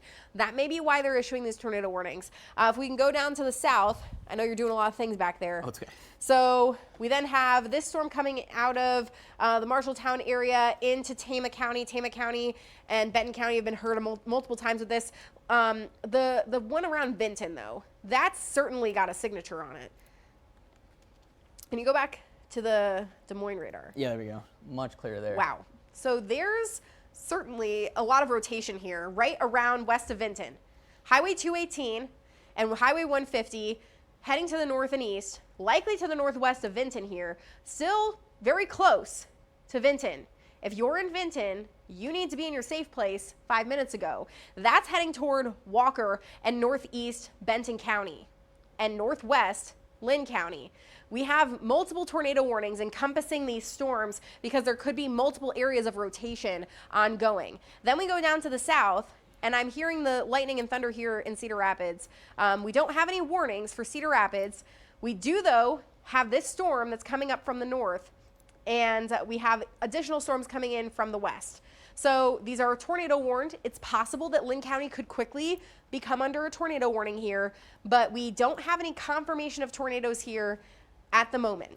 Then down to the south, this is the area of concern where we have the tornado that's still confirmed, likely right here. There's some rotation here. If that makes it any clearer, It's not really. not terribly clear there either, but that's probably where the tornado is. Has there been anything, Kaysen, from the Weather Service on the Keokuk-Johnson storm? Yes, we're also getting reports from Ely that they kind of saw the same thing that Nick saw, of reports of cornstalk debris that is just falling from the sky, and they have calm conditions still right now. So that kind of just shows you how far this debris is being lofted, picked up, and then thrown however many miles away at this time. That tornado warning continues. It's located over Frytown. Just keep in mind here, as we start to enter more of these larger metropolitan areas, this is 11 miles southwest of Iowa City right now. Yes. We're starting to enter, obviously, a little bit farther into Johnson County. That's Something concerning watch. to me because we had, and we're going to go to meteorologist Nick Stewart. 45. Nick, Frytown. We saw that tornado a couple years ago. And, Hi, yeah, right out. and now we're getting close to Johnson County and some more populated areas, unfortunately. Yeah, right now we're right near Tiffin. We're, getting some small hail that's falling right here, but we're also getting still some debris falling. You can kind of see on the ground, we're seeing corn stalks and things like that, but our main focus is what's going on off to our east and south, south and southwest. We're watching a big area of circulation. It's starting to get pretty wrapped in rain, so we're probably not going to have the greatest visual on it anymore. Zim, if you want to maybe start getting east of here. All right, we're watching the area right there. It would be somewhere in that mass of rain. The circulation, to me, appears to be strengthening once again, just southwest of Tiffin, just southwest of where we are. So we're going to get out of here, get to a safe place. Again, you can see all the debris that's on the ground right here, still falling from the sky at this hour. And again, this is a dangerous storm approaching the Iowa City Metro. We're going to keep you updated as we head east on 80. Rebecca. Yeah, this is a dangerous situation. It's telling of how strong this tornado is, the fact that we are getting reports of debris in Ely. That's in Ely. That's getting way north from where the storm is right now. So we have the entire team working here for you as we are watching this storm that has been pushing debris well to the north of where it is. We still have a dangerous storm on the ground, a tornado. So we have a report from the Johnson County Emergency Managers, tornado at Frytown right now. That is in southwestern Johnson County. I'm going to see if it will pop up here on the radar for us. But Amish, Sharon Center, Windham, Cosgrove, Iowa City, Coralville, Oxford, North Liberty, Newport. If you're in these areas, you need to be sheltering right now. If you know anyone who is driving and going to be on I-80, they need to stop and get to shelter right now. This is a large and destructive tornado that is moving through Johnson County. Now, we had a tornado in Frytown a couple of years ago that then moved toward Iowa City and thankfully lifted before it got there. But we now have a situation with a large tornado that has not shown any signs of stopping and has been producing debris and lofting it. Thankfully, that debris so far has been stuff out of fields, and we can certainly hope that it stays that way. Yeah. But if not, it's not Nick something headed we want to east? hear. What, Garrett? Does Nick headed east right now? Yes. Okay. Or he was in Tiffin. Yep, it does look like he's heading east. That whole couplet does seem to be kind of wrapping into itself a bit and moving just off towards the west over the past few frames, which west is a good spot, at least we're staying to the west of Iowa City, because you do not want this to shift off towards the east, because then you start getting those heavily populated areas into the Iowa City Put the metro velocity back on. area. Absolutely. That does not look good. No. I was just looking at it in another area on my phone. There is a very tight rotation indication there's still a tornado ongoing here. Let's cheat it a little further to the north and east, because I'm concerned about that more northeast. It's been coming out of Wellman. It has been going a little north. I want to talk right there. So Coleridge Mall and North Liberty. This is just to the west of Iowa City. It does have a little bit more north movement to it, so that would help Iowa City. But there are still very populated areas that it is getting close to now. This is very close to Tiffin, Oxford, North Liberty. Just to the west of Iowa City, getting close to the I-380, I-80 interchange is where this rotation is heading toward. It is likely going to be difficult to see this tornado. There's no reason for you to try and look at it. There is 100 reasons why you should get into your safe place right now. We have right there. Heavy precipitation ongoing, and it is going to be difficult to see it anyway. We have signs of debris obviously getting lofted very far to the north, and we have confirmation of a tornado around Frytown, and this is around now Tiffin, getting close to Tiffin, a strong tornado that's going to continue to head to the north and east. And here you can see all the debris into portions of Lynn County. As we mentioned, Ely. So if you're seeing debris falling from the sky, that's because of a tornado. Thankfully, so far, we haven't seen much outside of corn stalks, but unfortunately, it's heading into a more populated area right now. On the south side of the Cedar Rapids area too here. And it does seem to be slowing down a little bit, which does kind of slow that down. I think they had it down to about 30 miles per hour instead of hauling like it has been. Well, that's good, certainly. But not good that it's still going. Absolutely. So we have tornado ongoing. I'm just trying to see if I'm getting any information here. But I know that the sirens are going off in Johnson County and Iowa City. And it's an exciting day in Iowa City and for Hawkeye fans. And I know that people may be traveling down to Iowa City. The game's not for a little while. If you can just wait, I know people are getting off of work soon. If you know someone who's trying to go down to Iowa City, let's just wait. We got time before the game starts. We don't need to risk our lives for it.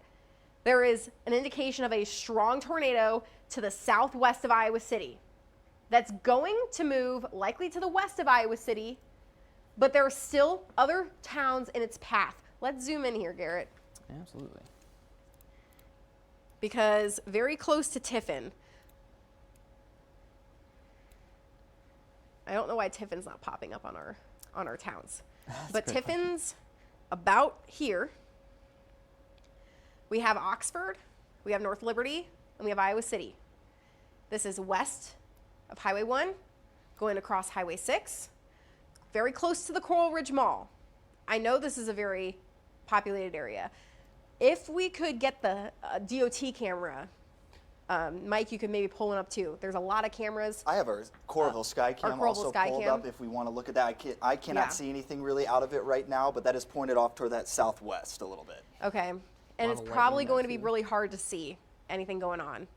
I believe Nick is on. Is he on the same one as well? I know he's around Tiffin and heading close to that way. In the Coralville area, just north of the mall currently. Yeah. Nick, are you seeing anything from where you are right now? Yeah, what I can see is that there's clearly, I can see the air circulation that's approaching Tiffin. Unless it's wrapped in rain, I don't see anything visually, but I can tell you it is a very mean sky. There's a lot of these little fingers that are dancing around the bottom of this base of the storm. It is very quickly approaching Tiffin and Coralville at this hour. This thing could plant. I've seen this look before. I've seen this look many times. This thing could plant a big tornado really at any moment. As far as I can tell, it's not at the moment, but it is trying very hard. There's a lot of these little fingers that are dancing around trying to kind of consolidate into one area. It appears to maybe trying to do so right here, right down the on-ramp. We are on I-380 just north of Coleridge Mall. A lot of lightning with the storm, and the area of interest is right behind us right now. As far as I can tell, I can't see anything, but it may be trying to do something very quickly. Rebecca? And have we seen anything else from the Weather Service? Because I know that we had Johnson County Emergency Management, the last that we heard was around 442, Frytown. 449 observed tornado on the ground located near Tiffin or near Iowa City, moving northeast. And that's at just their 55. warning. So yeah, we have spotters that are on these storms. And as Nick mentioned, the other issue with this here too is that we could quickly see this once again drop a tornado. I will say the signature on it did loosen up a little bit, but there's still definitely rotation ongoing around Cosgrove and heading toward Tiffin. So if you're in these areas, Cosgrove, Tiffin, around the Coral Ridge Mall, North Liberty, anywhere on Highway 6, near Oxford, this is where a large tornado could potentially still come through. We could see the possibility of still a tornado on the ground, or we are seeing the possibility of a tornado coming down again. Tornado warning continues here until 5:15. So let's zoom out, and I do not want to at all neglect what is going on in other parts of the area. But this has been a very serious situation down to the south. We still have what could potentially be another area of rotation down here. They were warning this a couple of times. We have then Washington County tornado warning that's now around Riverside, Washington. If you want to go down further to the south and west, maybe. I'm not sure what they're warning this whole area here. It's probably up here, approaching Highway 218 in terms of the rotation.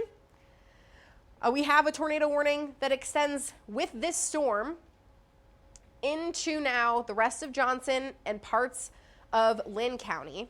I did get an indication that we have debris falling here in Cedar Rapids from this storm too. So there's one of our engineers outside, grass and some corn stalk falling from the sky here in Cedar Rapids. And you can see that debris shield. So that is telling of what a powerful tornado was going on or possibly still going on. And so that warning goes into southeastern Lynn County. We do have a severe thunderstorm warning that's to the west here of Cedar Rapids, a very large, broad area. And these tornado warnings here that are in Benton and Buchanan and Lynn counties. There's been this rotation around Vinton. I don't know that we've heard anything, but there's certainly been some signs of rotation there around Benton County. Yeah, I was kind of looking back over the past few things. Haven't really seen, for the most part, much of anything from the Vinton area other than just continuing to continue it with that rotation signature as it does continue to move its way past at least the Vinton area, fortunately. So for those of you in Vinton, you're most likely in the clear at this point, as that does continue to move its way off towards the north and east. However, areas that are still well off towards the north and east of that area of rotation, that would include Independence, Walker, Manchester, Ryan as well. Most of those expected to be within the area over the next couple of minutes or so. Don't have any speeds on it recently. See if I can't grab that really fast, then we can kind of get an idea of where that'll be headed here in the next couple of minutes or so. Let's see here, northeast at about 40 miles per hour, so that'll be able to grab that. Northeast, 40 miles an hour. It's around Walker, Quasqueton, Winthrop, Manchester, Strawberry Point, New Vienna. And this, even if these storms aren't, absolutely producing a tornado, we're still talking about strong winds. Could be around 60 miles per hour, and hail. There's been some hail that's been ongoing in other spots. We do have a picture, Mike, that you want to bring up around the Iowa City area. There's certainly some lowering there, and it doesn't seem like there's much on the ground. Hard to tell, but we'll be keeping an eye on that. Meteorologist Nick Stewart still out in the Road Warrior around the Coral Ridge Mall. Nick, what are you seeing right now? It looks pretty intense in terms of the thunderstorm that's coming through there now. Yeah, we're definitely punching on I-80 right near Iowa City. We're just on the north side of Iowa City on I-80 heading back east. We are trying our best to try and get east. The problem is the circulation is now completely wrapped in rain. I will tell you there is a pretty tight circulation right now forming right near Coralville. So if you're in Coralville, western side of Coralville, between Coralville and North Liberty, this is an immediate threat. This is what I was talking about. I can't see anything visually, but looking at radar, that exactly where we were looking looks very intense now on radar. And to just point out again, it's so impossible to see what's happening. Things are so heavily wrapped in rain. That's why we've been trying to stay well ahead of the storm, because we really cannot see things too well, and we want to make sure we're in safe. And if we are staying well away from the storm, you absolutely should be too. So we are going to get east of Iowa City and try and figure out our next play here as things go a little bit more on the wind side of things. Rebecca. The good news is that is to the west of Iowa City in terms of the circulation. But there's certainly right around the Tiffin area is a concern, still a heavily populated area. The Weather Service has now extended this warning for a confirmed tornado into Lynn County. I hear the sirens going off once again in Cedar Rapids. Now, Cedar Rapids is not included in this warning right now, but we do have... Take the Coralville Skycam? Take the Coralville Skycam. Okay, go to the Coralville Skycam. Tornado, Yeah. possibly on the ground. Yeah. Hard to tell, again, rain wrapped, but that's moving. Can you pop me up in front of the camera in case, and if you can try and keep with the tornado? I'm going to try and stay with it. Do you have it? Yeah. Okay, cool. If you can put me on the wall with the Skycam, because what we're seeing here, sorry, I just popped in like magic.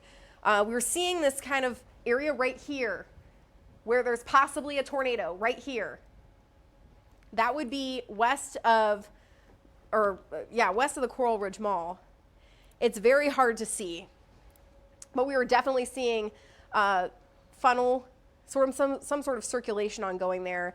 There's a lot of lightning ongoing, and it's just impossible to see. As Nick was mentioning, and you can see the heavy rain that's going on with it too. It's so tough. We lost we lost the camera. Yep. So let's go. If we have any DOT cameras, go for it. DOT camera. There we go. Okay, so you can see an intense thunderstorm ongoing. And this is the I-80, I-380 interchange. This is one of the spots I was just mentioning. That's where the circulation is going over right now. Tiffin and North Liberty are in the path of what could potentially be a destructive large tornado. It has had a history of producing a large tornado that has caused damage. This is the I-380, I-80 interchange. And there's not many people out there right now. That's because we could potentially be seeing a tornado come through. The image we just saw on our Skycam there briefly indicates that we could still have a tornado on the ground. So here's another look at I-380. Oh, I don't like that. This is around North Liberty. That is, there could possibly, I mean, this could be very close to where the circulation is right now. It looks like it's right around I-380 right now. Look at this. You can't see. This is why we're telling people to get off the roads and why people are pretty much at a standstill. Strong winds and heavy rain ongoing right now. They're trying to show potentially a car in a ditch or something there. But the circulation with this storm is going right around the North Liberty area, crossing I-380. That's what, mile marker 3.15? It's around the North Liberty area. Right around the Penn Street exit, south of the Penn Street exit. So there's something in the ditch there. Garrett, can you pop back the, okay, let's just even go to Max here. There's, I don't know what exactly is in the road there, but there's debris kind of close to that area, Highway 965, Coral Ridge Mall, that's showing up here. And then that's extending to the north. This is a sign of a destructive large tornado. Let's go back to the velocity. It's a little tough to see here, but I'm thinking right there. I'm thinking a little bit further to the north. Okay. I see there's that debris showing up there, but somewhere in this area, Yeah. on I-380, it looks like around I-380 to Highway 965, that that is where the rotation would be with this storm. Somewhere around here. A potentially large and destructive tornado. Have we gotten anything else from the Weather Service? Make sure I've got a couple of reports of some damage. There is damage to houses, grain bin in the middle of the road. This would be 4 miles west of Iowa City, James Ave Southwest, 2 miles north of Highway 1 there. Damage to houses. As well as a grain bin in the middle of the road. So now we have what homes that have been damaged. That is James Ave Southwest. Avenue Southwest, north of Highway 1. And that's where we've had damage reported. That's closer to the west side of Iowa City, I would imagine. Highway 1. But it's possible that there's just debris getting tossed that way. We have, we have multiple tornado warnings here that are ongoing right now, but this is the one that has been confirmed so far. And I know that there are other people that are across the area that are saying, hey, I have a tornado warning too. I get it. We are not trying to ignore you. We do right now have this warning north of Vinton. There's been some rotation there. They've let that one go. Yep. We have these warnings that are around Waverly to Waterloo, and there's not a ton of signs of circulation that's ongoing there.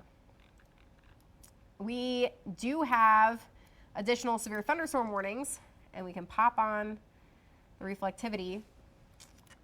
And, you know, gusty winds and hail, all possible with these storms. We have, though, the things that are standing out are these pink boxes, which are confirmed tornadoes right now. And we have this around the North Liberty area towards Solon and Lisbon. And we've had reports of damage now to homes. So it's possible that what you just said, damage around west of Iowa City. Okay. So that would probably be that first tornado. Now we have a confirmed tornado to the east of Iowa City with this new warning. Any information here? They're saying observed. The one that looks like there's a little point major of circulation structural damage in hills. That is southeast Johnson County. So this is south of Iowa City. Now we have major damage in hills with another tornado. This is even separate from the one we were talking about to the northwest of Iowa City. This is another one. One house hit damage, no injuries on Black Hawk near Frytown. So that's with our original one. We have in Coralville, sheet metal and insulation falling from the sky. And we have this next tornado warning that is down to the southeast of Iowa City. So this was the issue that we had been discussing, the potential for multiple tornadoes that are long-lived.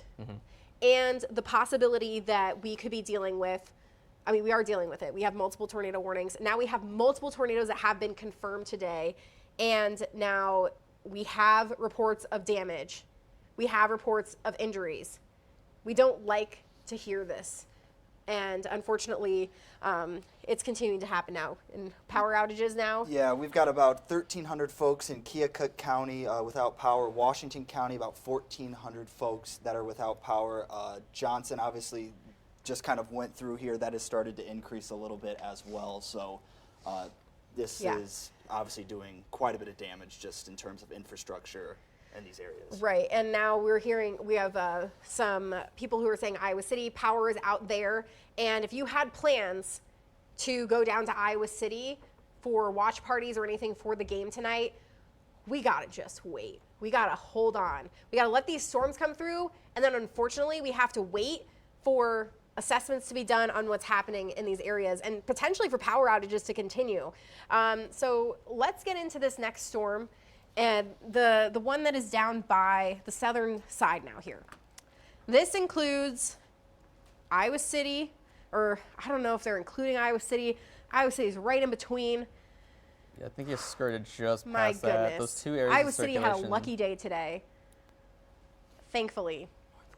But we have this area of rotation just to the southwest of here, hills, confirmed tornado, major structural damage, or some sort of structural damage has been done in hills.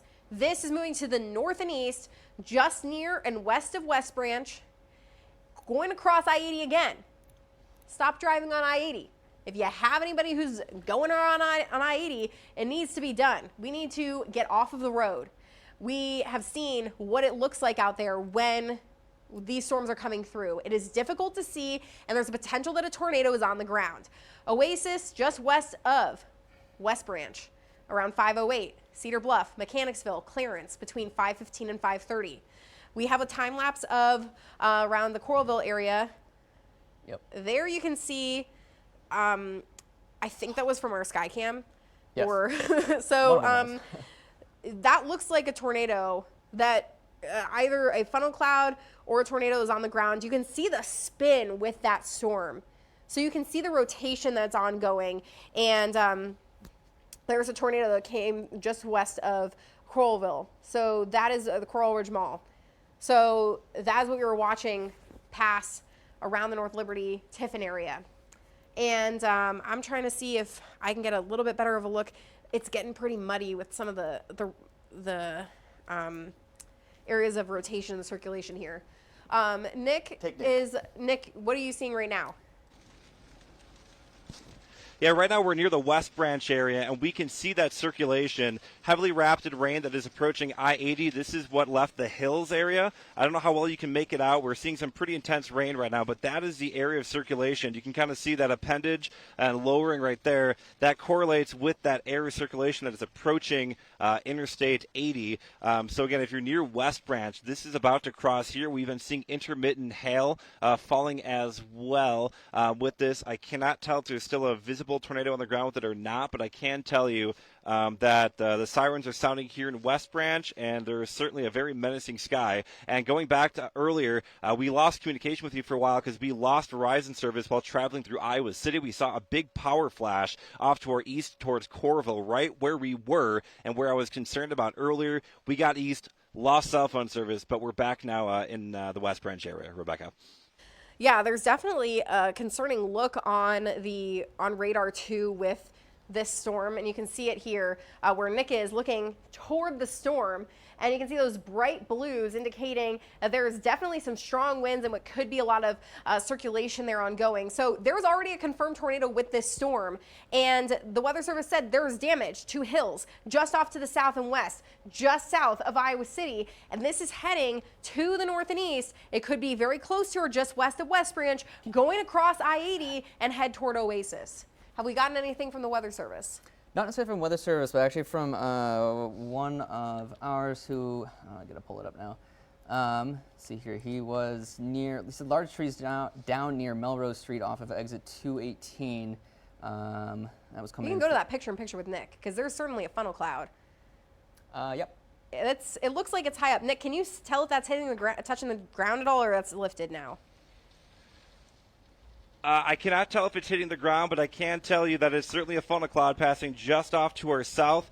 This would be going right into the town of West Branch. West Branch, there's a funnel cloud right over your town right now as it passes the Golden Arches. We're also getting really strong RFD in the backside of this tornado as well, but you can clearly see a very well-defined funnel cloud, some spin up in the upper level of the atmosphere. I cannot tell if it's on the ground. I wouldn't be surprised, but this is passing just off to our south right now. This is what's lurking in those heavy rain bands. We have radar. We are experienced. We know how to kind of get in the right spot, the right time kind of thing. But that's what we're watching right now. Big funnel cloud passing right over West Branch. It has quite a high base to it. It would be tough to say if that is on the ground, but definitely let's keep a picture-in-picture with Nick here. So McDonald's not a sponsor. We have, though, this right around West Branch where we do have that funnel cloud. And it seems to be maybe fading a little bit. There's certainly still some signs there, a lot of rotation. And this is right in between West Branch and Oasis is where we would have that area of concern for a tornado that already has done damage in hills. And as Nick mentioned, we are keeping a close eye on this, and he saw it there briefly. You can still see kind of a rope tornado there, or rope, at least little kind of funnel cloud situation going on. It's possible that's still on the ground. It's very hard to say. There's some debris. Nick, you seeing the debris getting wafted there? It's really hard to tell. Honestly, you might have a better view than I have, quite honestly, because I'm kind of doing a few other things right now. It looks like something just flew out of there. If you Something just flew it's a good out. possibility. We also have debris still falling from the tornado as well. But, yeah, obviously a pretty defined funnel cloud getting ready to cross I-80. This is just now east of West Branch. It very likely could have been on the ground as it moved through West Branch. Yeah, so we have that area there around West Branch. We then have this other area of circulation around Solon, which we had been talking about this storm since it was back around Ottumwa. And this one has confirmed tornado on it, still potentially going on. This is around the Solon area and Highway 1 and going to track to the north and east. So it's possible we still have rotation and a tornado ongoing here as well. And then Nick watching down to the south around the West Branch area. So we do have, unfortunately, multiple areas of concern here. And we have talked about the environment today being supportive of long-lived tornadoes. And we are seeing that. Even if these have not been consistently on the ground, we have now these tornadoes that have been, these storms that have been producing tornadoes for hours. They've now extended this tornado warning. Garrett, can you zoom this out for me and show us where this is? They have extended this into portions of Cedar and Lynn counties. And this is going even further out. This is a new one Just got published. for Jones County. And this is until 5:45. Sorry, so Cedar and Jones County included in this until 5:45. This is east of Cedar Rapids in terms of the tornado warning. We have a severe thunderstorm warning that's butting up to the west here.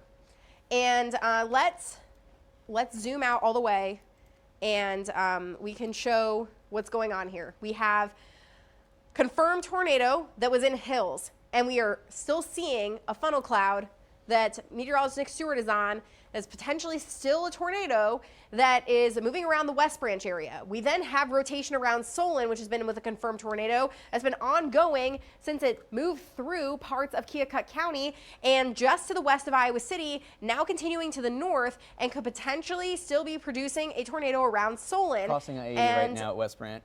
We have coming from Nick. Yeah, so we can go back to Nick too. Nick, are you seeing any indication there any further of that tornado on the ground?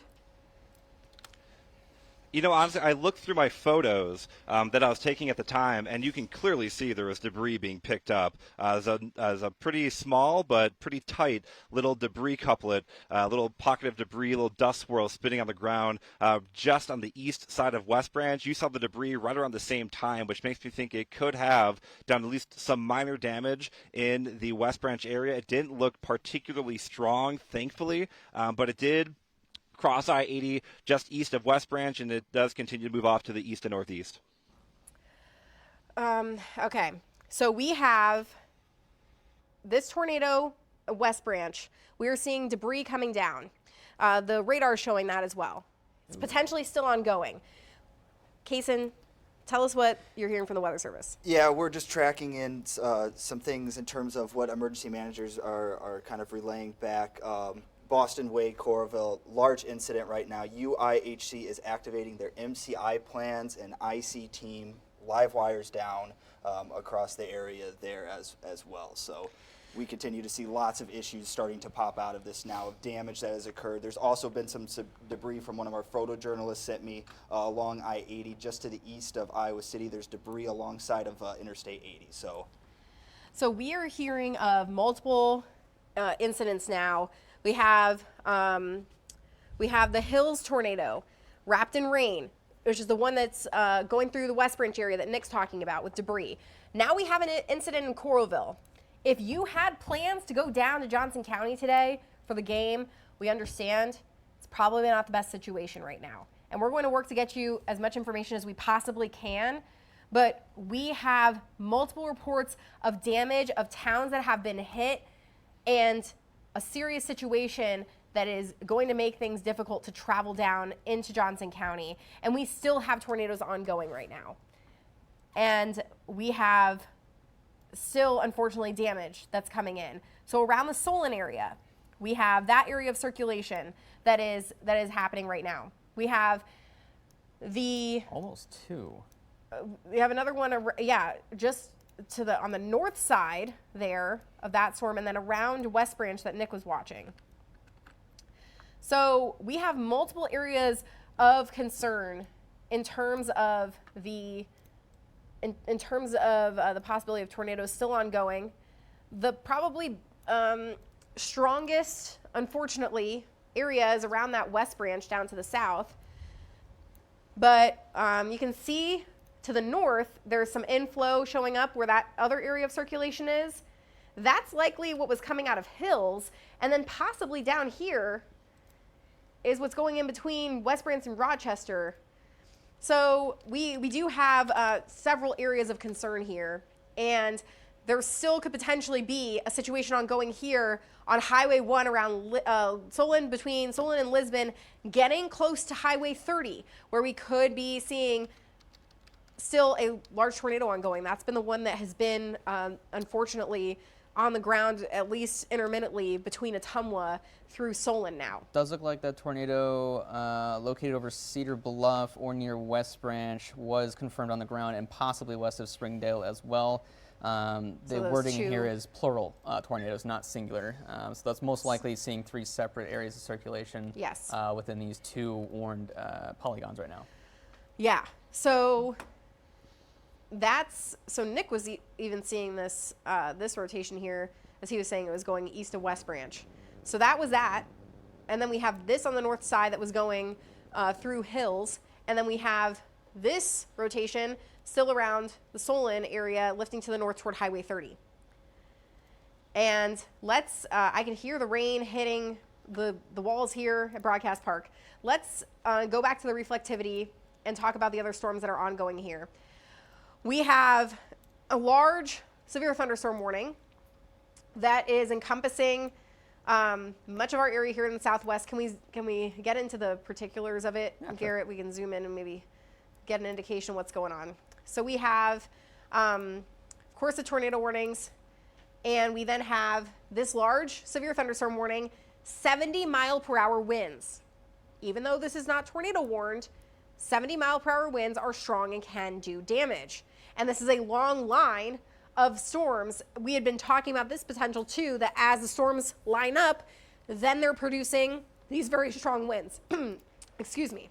We then have warnings up to the north, and this is into Black Hawk County around Waterloo, and then around New Hampton, 60-mile-per-hour winds and quarter-size hail. So this is all going to continue to push to the east, and then our biggest areas of concern are down here. Still a tornado warning south of Washington on Highway 218, and then we have these other warnings to the north. So this one may end up staying just out of our area to the southeast of Washington, or to the southeast of Washington County, yes. So around Mount Pleasant there. Mm-hmm. Going back to the north, they did drop the confirmed tag on this storm around Solon, though this storm had been doing damage. Around Lisbon, I wouldn't let your guard down because still a tornado warning, but they have let go of the confirmed language with the northern one. This heading along Highway 1 toward Anamosa, and then we have... It's like a fourth one just popped up. Just on so the now south side of Cedar County. Yeah, so now they've issued another warning. As we're seeing this line with multiple notches of rotation kind of lining up along it, and we have the confirmed, 2 at least that have been confirmed here in Cedar County. Tipton, very close to Tipton, could possibly split the town of Tipton, but going to get close to Highway 38.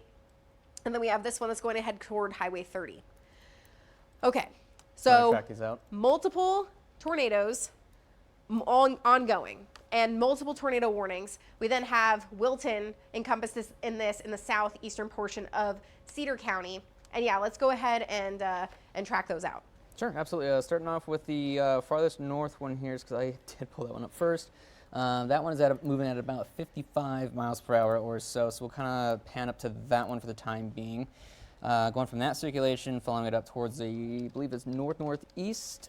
That'll continue to work its way off. Again, moving at about 55 miles per hour, so still moving pretty quickly. It does put it into the Mount Vernon area here within probably the next about 90 seconds or so. So if you are in the Mount Vernon area, be sure you're taking shelter now. You probably should have already been in your sheltered spaces by now. Anamosa, those of you should probably start considering working your way down to those areas right now, as that system is going to continue to move its way up that way here within the next about 10 to 15 minutes, eventually moving beyond the current warned polygon in that particular location.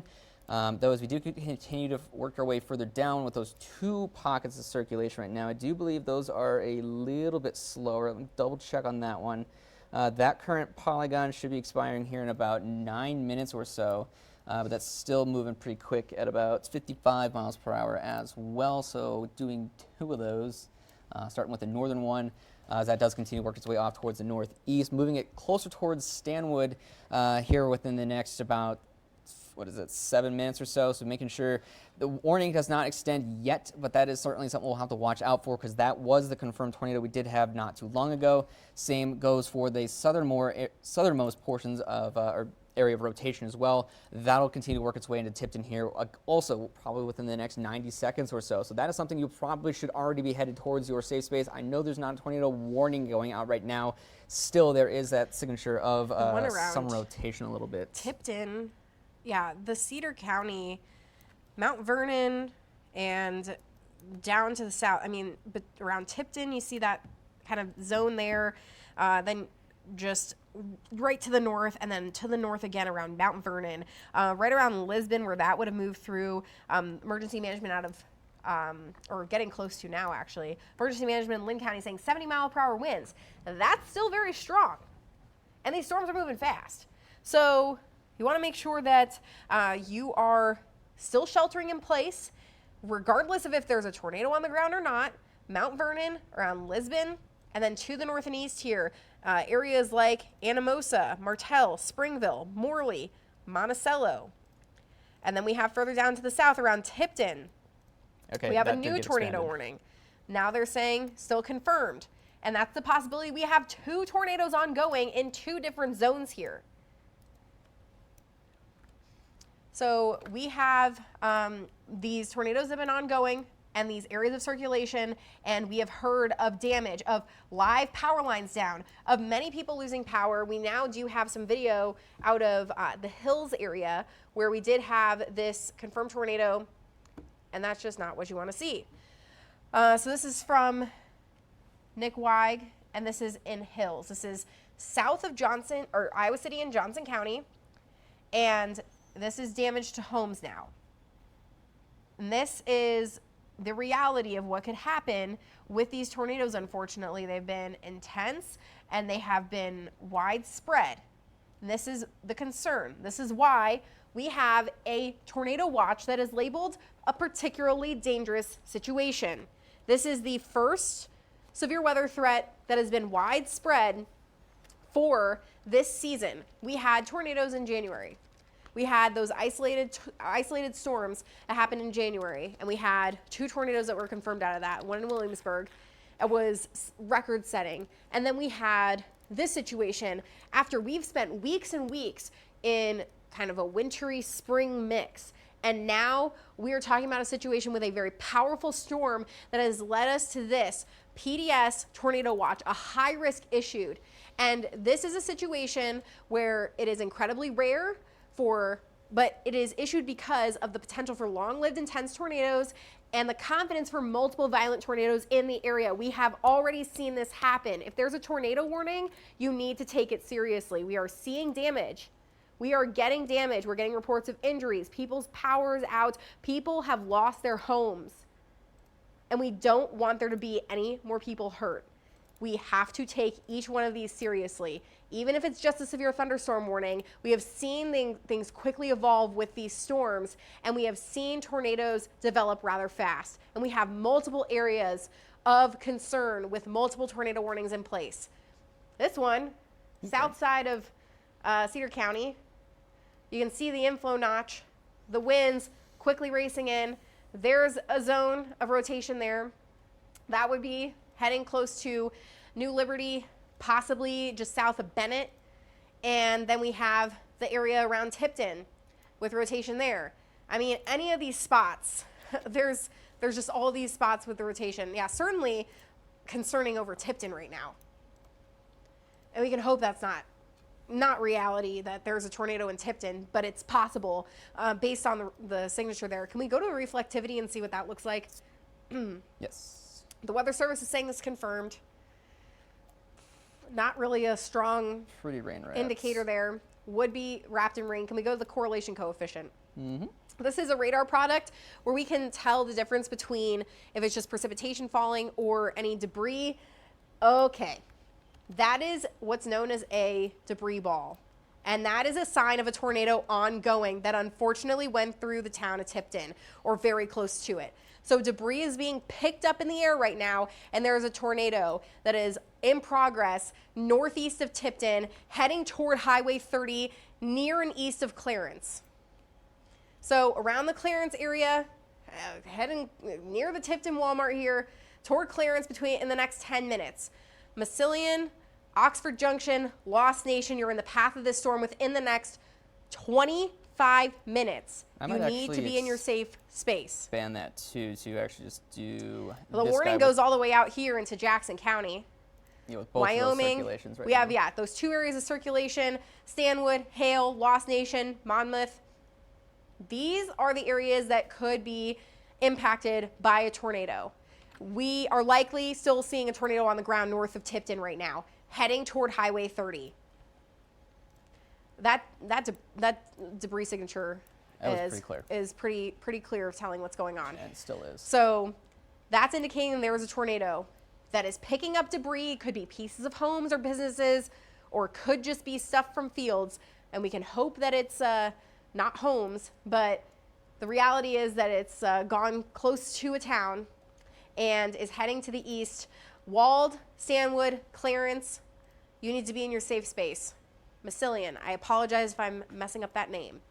Mechanicsville could potentially be a little bit of rotation around to the northeast of there. We then have this area to the north, they have, they don't have the confirmed tag on this one, correct? Yes, and that rotation signature looks significantly better. That there's not much rotation, as much rotation ongoing as it was. So this could likely be falling debris. There could still be falling debris. There's been a lot of reports of that, unfortunately, from the strong tornado there, but definitely some strong winds still. There was a report of Lisbon 70-mile-per-hour winds. Kaysen, do we have anything new that's come from anyone from the Weather Service or emergency managers? Yeah, I've been trying to monitor a little bit here. I haven't seen a whole lot of other reports besides just some 70-mile-per-hour wind reports right now and just some pea-sized hail across those some ones locations. mainly to the north? There's damage pictures from around Coralville Mall, power lines down, roof damage, scattered debris. And we saw that image from our Skycam. There's another warning in Delaware County to the north.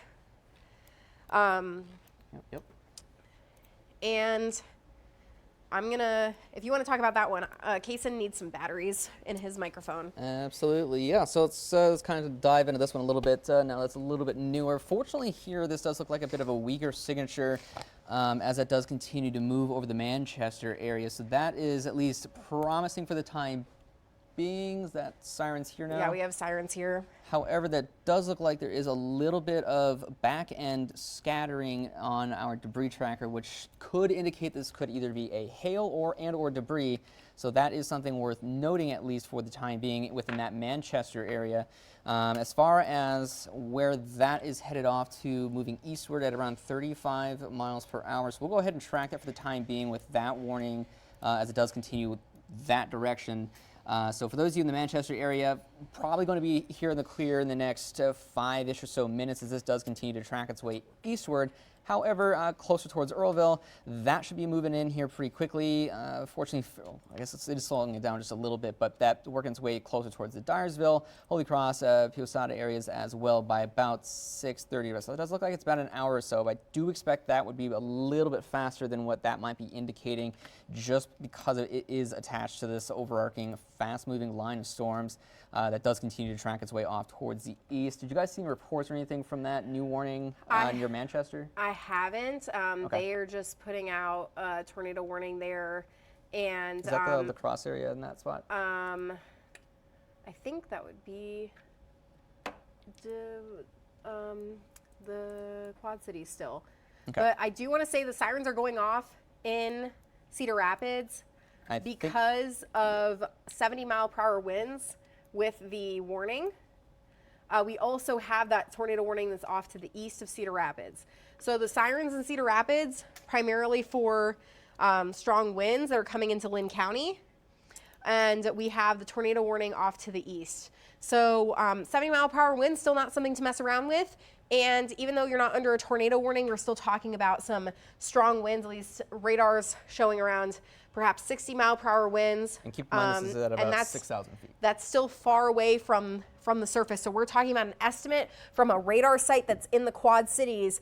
And so it's picking up at an elevated level. So we're talking about some stronger winds down, likely at the surface. And that's why the sirens are going off now. And we have that severe thunderstorm warning. And then we do have the tornado warnings that are off to the east. So we have that new warning. The Weather Service just said radar indicated in terms of that one that's around Manchester. We then have the ones down to the south. We've already seen damage out of these. Let's go toward Bennett, down to the south. Look at the radar signature, the velocity signature on that. Yeah, I don't like that at all. No. That's hard to say, at least in that, right about here. Yeah. That's a sign that there could be a tornado ongoing now. And south of Clarence. And then we have that south of Clarence. That one's clear. With debris. So we have these two spots where we likely have tornadoes ongoing. I'm going to show you an image that's from Kyoto. Oh. And this is where we had a tornado come through. We had talked about it. And, oh, this is just not what you want to see. Cars flipped and the trees just completely shredded. And unfortunately, we still have this situation going on. I hope this sets in reality, and it's an awful thing to deal with, but we want to make sure that we're taking this seriously. The tweet there says there were no injuries, so we are thankful for that. You have to take these warnings seriously. We are seeing these rapidly develop and rapidly change, and we have told you multiple times, these towns that are seeing these tornadoes. We've shown you the tornadoes live on the air. It is happening. That is why we have been highlighting this day for a week. And we have multiple areas we still could be experiencing tornadoes.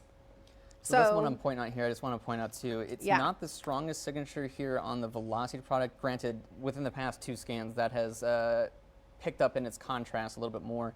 But it has been more telling of this little wrapping hook from the base reflectivity. So all that rain has been getting wrapped around this little nugget. Despite the velocity's not the cleanest, I mean, granted, that beam is also having to shoot through a lot of heavy precipitation to get to that. Down to the south. Which could muddy up the velocity. velocity. The velocity itself, but that hooking shape there could also be indicating that Anamosa area, you guys do need to be taking shelter right now. And then toward Monticello. So they're kind of shortening that one. They're shortening that warning a little bit.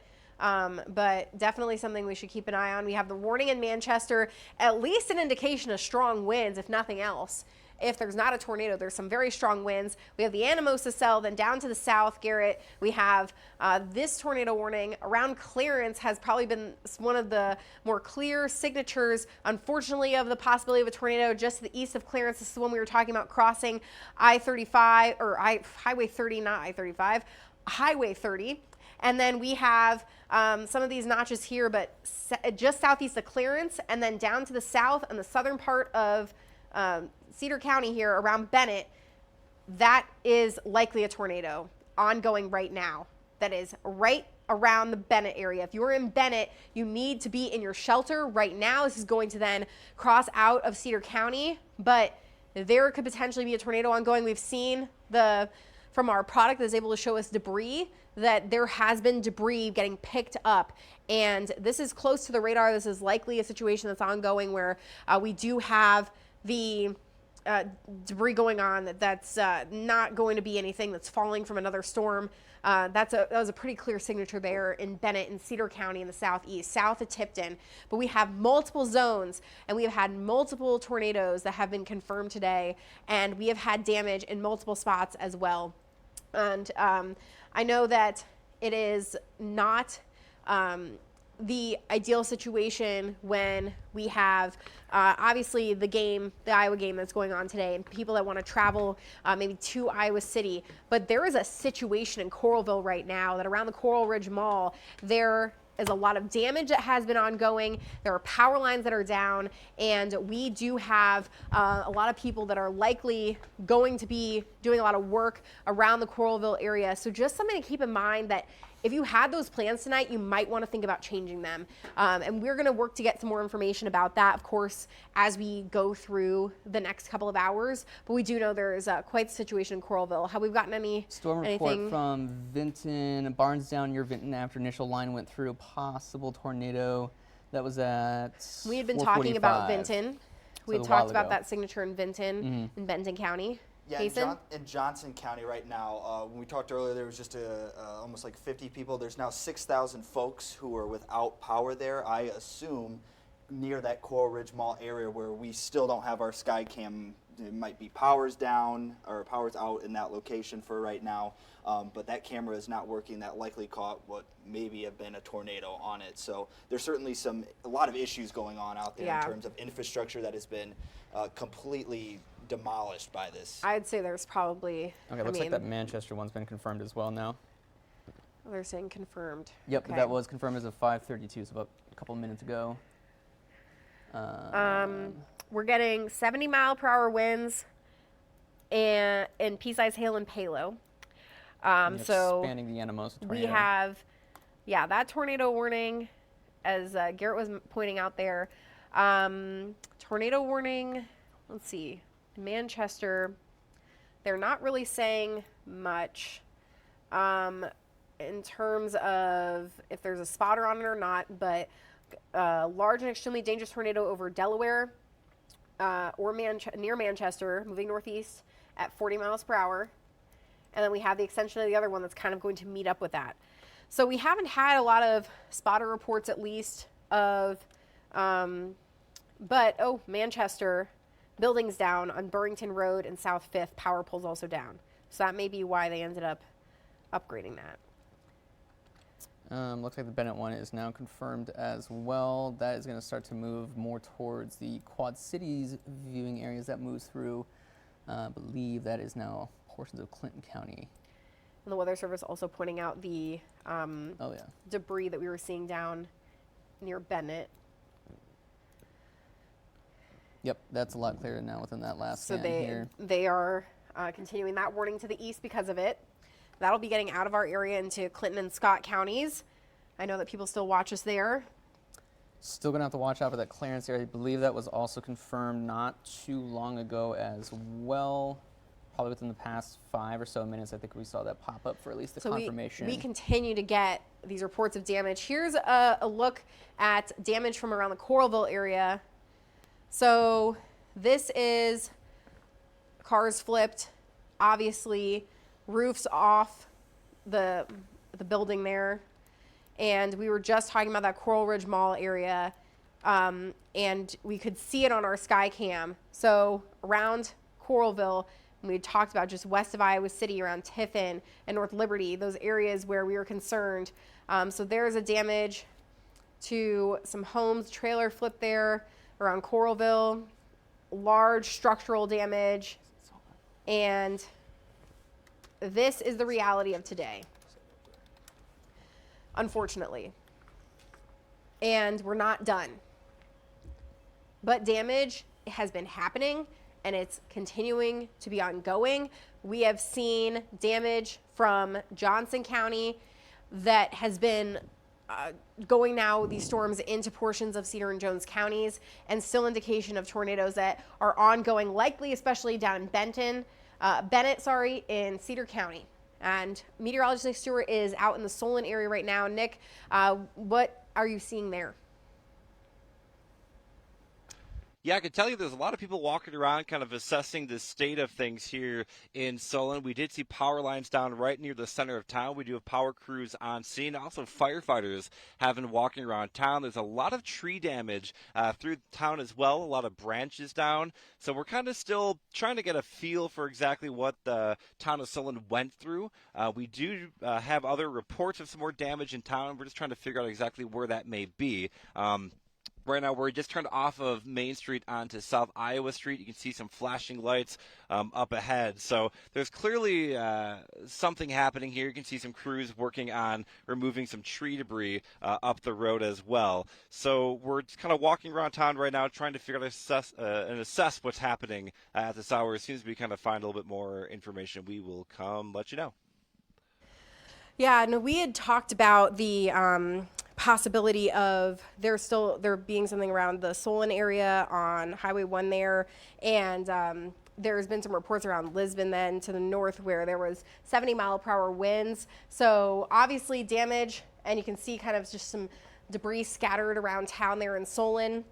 We have the reports of damage around the Coralville area, and we talked about just around North Liberty and Tiffin. So it was right in between, just to the west of Iowa City, where that occurred. We now have additional tornado warnings going up in Cedar and Jones counties. This is confirmed. Is this a new one that's coming out here? So Oxford Junction, just between Massillon and Oxford Junction, possibly there is where a rotation is.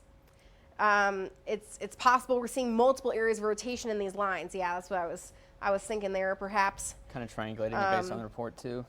So that's a new one until 6:30. But golf ball sized hail, also a possibility there. And we have this storm that is moving, what are they saying, 55 miles per hour. So we have strong winds and large hail that's possibility here. You can see Nick showing us the damage there. Around Lost Nation, Oxford Junction, Monmouth, Crabtown, Otter Creek, Lamont. That's getting into portions of Jackson County there. But Cedar, Jones, Clinton, and Jackson counties under this new tornado warning until 6:30. And they're saying observed with this. Make sure I'm grabbing the extended one here. Yeah. Yeah, still 6:30. Yeah, okay, 6:30. Just making sure. So you can hear the wind here howling in Cedar Rapids, and thunderstorms coming through here. We did have the sirens going off because of 70-mile-per-hour winds. I mean, very strong winds ongoing right now here in Cedar Rapids. Can we go to the closer look at Cedar Rapids right now? It must be just on the back side of these storms. It is. Yeah, it's the line we were talking about earlier today. We have then the second line that is coming in, and we have a severe thunderstorm warning. I can hear the wind pounding against the door here, and there's still some strong winds. If we go to the velocity there too, you can see Skycam just shaking there, and winds 44 miles per hour. That's from the airport, I believe. The airport, our camera's pretty high up here, so you can see it shaking, and this thunderstorm coming on through. And then if we go to the velocity, even around the Cedar Rapids area, we have some pretty strong winds that are going on with this line. It might be, there we go. You can see it right there. So we do have strong winds coming in that could be around 70 miles per hour. And the velocity is picking up 70, so it could be closer to perhaps 75 to 80 miles per hour. Meteorologist Nick Stewart is out in the Solon area where a tornado potentially has gone through there, and you can see a large tree that is down. This is possibly some very strong winds or a tornado. And Nick, I know you've said that you saw power lines down as well. Is there any structural damage that you've seen in town? As far as we could tell, it seems like most of the buildings are okay. We did see a few shingles off of a few roofs and things like that, but the main thing that we're seeing in Solon is tree damage. We obviously have a large tree down, and you can see the people on the left side of that tree to kind of give some perspective of just how large it is. And we'll swing over. We're on South Dubuque Street at the intersection of 2nd Street, East 2nd Street, and you can see crews are also working on this other side of the road. It did not take long for the city crews to do their job and start clearing the roads. There's another large tree that is blocking East 2nd Street just west of Dubuque Street. So there's obviously a lot of tree damage in town. Thankfully, it doesn't appear that we're seeing anything significant in terms of building damage, but we will keep you updated. Otherwise, again, these storms are still not quite done. It's still rather windy. A lot of people walking around. If you are in a damage area, one thing to keep in mind, of course, is down power lines. Be very mindful of power lines that may be down if you are assessing the damage. Better yet, just wait till the storms are over with and let utility crews kind of take control of the situation.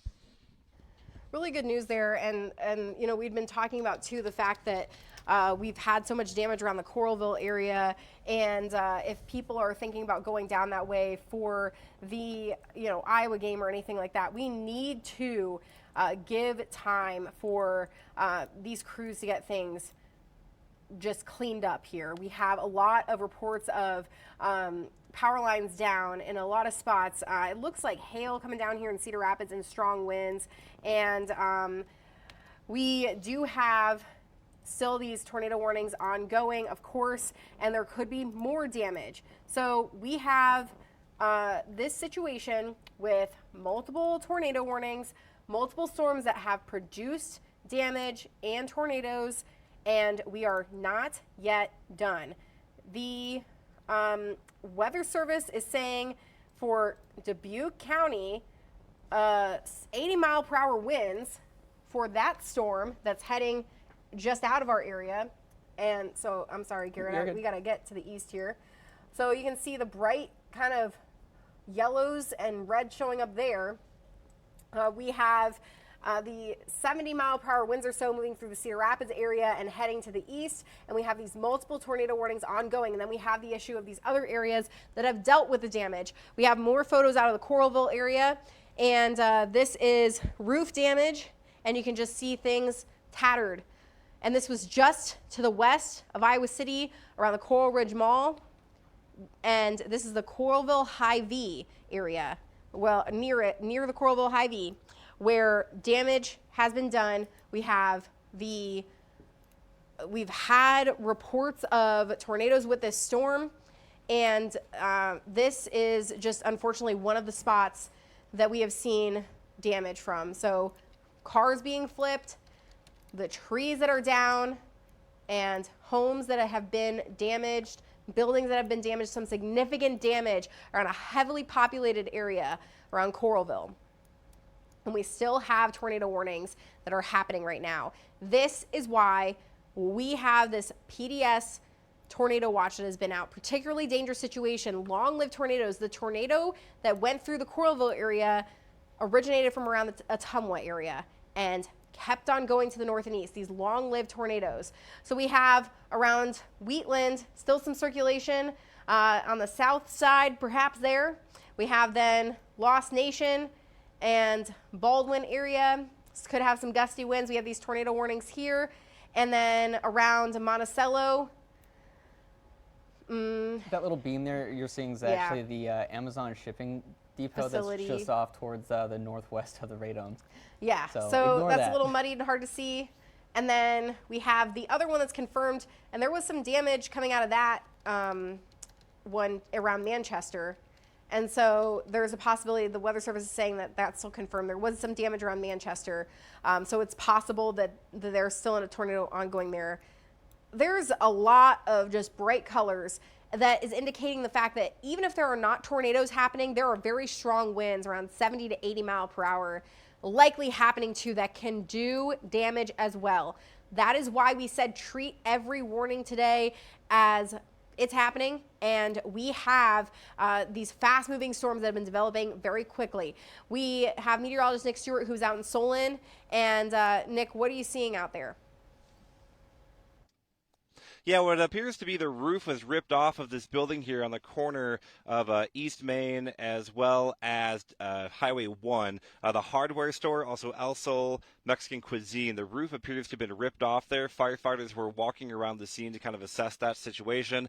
While we were checking out some of the other debris, we did get a report that potentially some houses sustained damage on the west side of Solon as you're coming in off of Highway 382 Northeast. So we're going to check that out to make sure the neighborhood is doing okay over there. But thankfully, for the most part, at least in the core of Solon, as far as we can tell, it's primarily just tree debris or tree damage. But we're going to check on this report of house damage on the west side of town.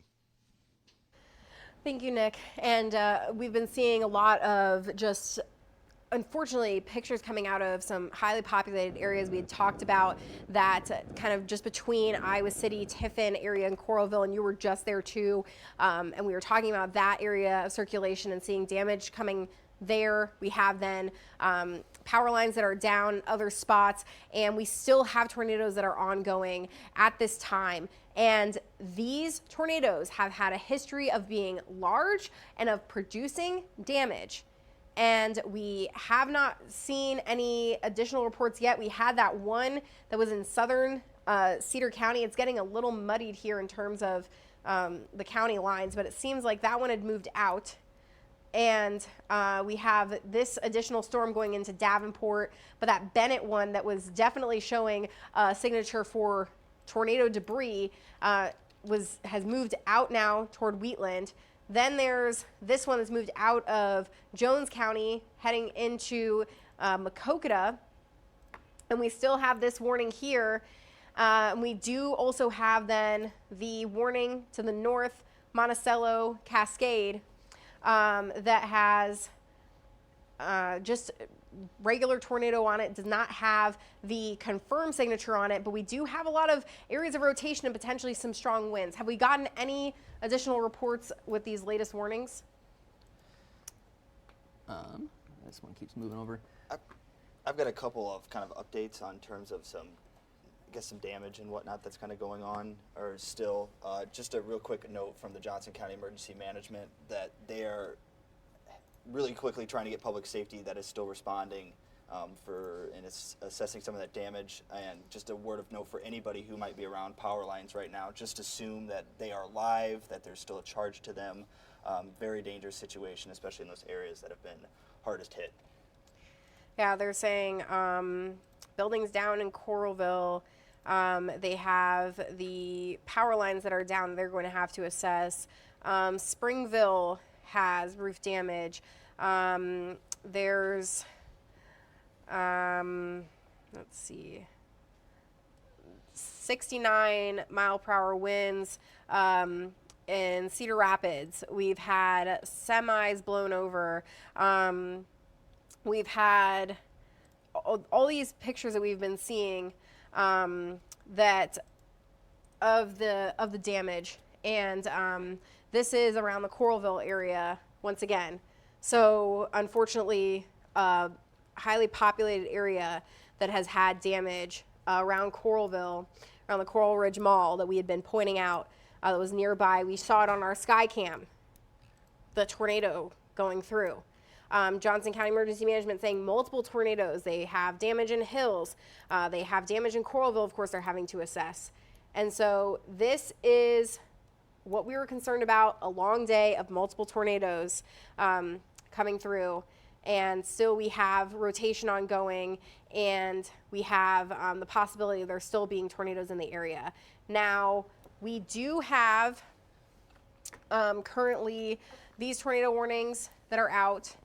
There's not been a lot of reports recently from the Weather Service in terms of anything additional from these storms in terms of confirmation of a tornado happening right now. So that is good news. But I'm gonna say something to note too is how rain ramp these guys are getting too. Yes, it's hard to know because they are likely dealing with, we're dealing with a lot of heavy rainfall. We're also dealing with the fact of it's been going on for a while now, and these storms eventually will lose that tornado potential and kind of turn into more of a wind threat as we have been seeing. And that's why we still continue to have these severe thunderstorm warnings in effect for the winds of 70 to 80 miles per hour. So we do have the severe thunderstorm warnings that are just to the east of Cedar Rapids. And this one is for, let's see, 70 mile per hour winds, and could be some hail in there too. And even if you're not experiencing so much rain, we are dealing with the, we're also dealing with the strong winds on the backside of the system. We have these then multiple tornado warnings. We're still saying confirmed tornado around Manchester, which is pretty far away from a radar site. So we're going to have a concern with that. That goes out until 6:15. We have these warnings too that are out now, but these expire at 6:15. It would be dependent on if we have continued circulation with these storms, if they continue these down up to the north and east. But the rotation would probably be somewhere between Monticello and Cascade with this. And we also then have the just strong winds, heavy rain on the north side.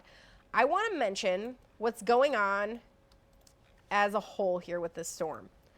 We have this whole system that's coming through, and it is going to be producing some very strong winds on the backside. So we have a large area of low pressure that's coming through the entirety of the area.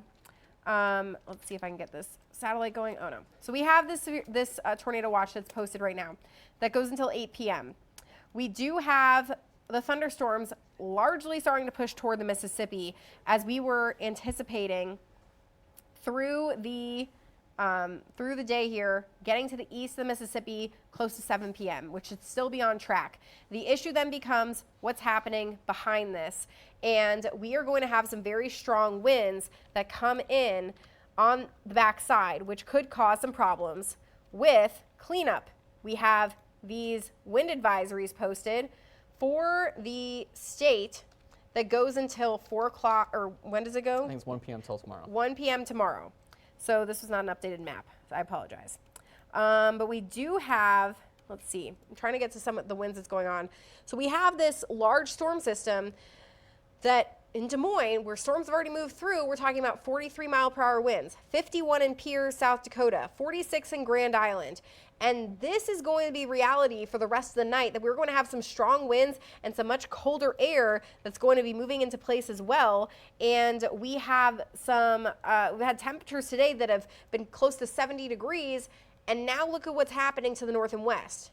We have some very cold air that's going to be coming in, and for the cleanup efforts that are going to be going on, plus dealing with the wind, it is going to be a bitter night tonight into tomorrow with these winds picking up and this colder air that's starting to arrive. So we do have right now these severe thunderstorm warnings as a result of this large contrast between the warm air and the cold air and this just volatile atmosphere that we've had today.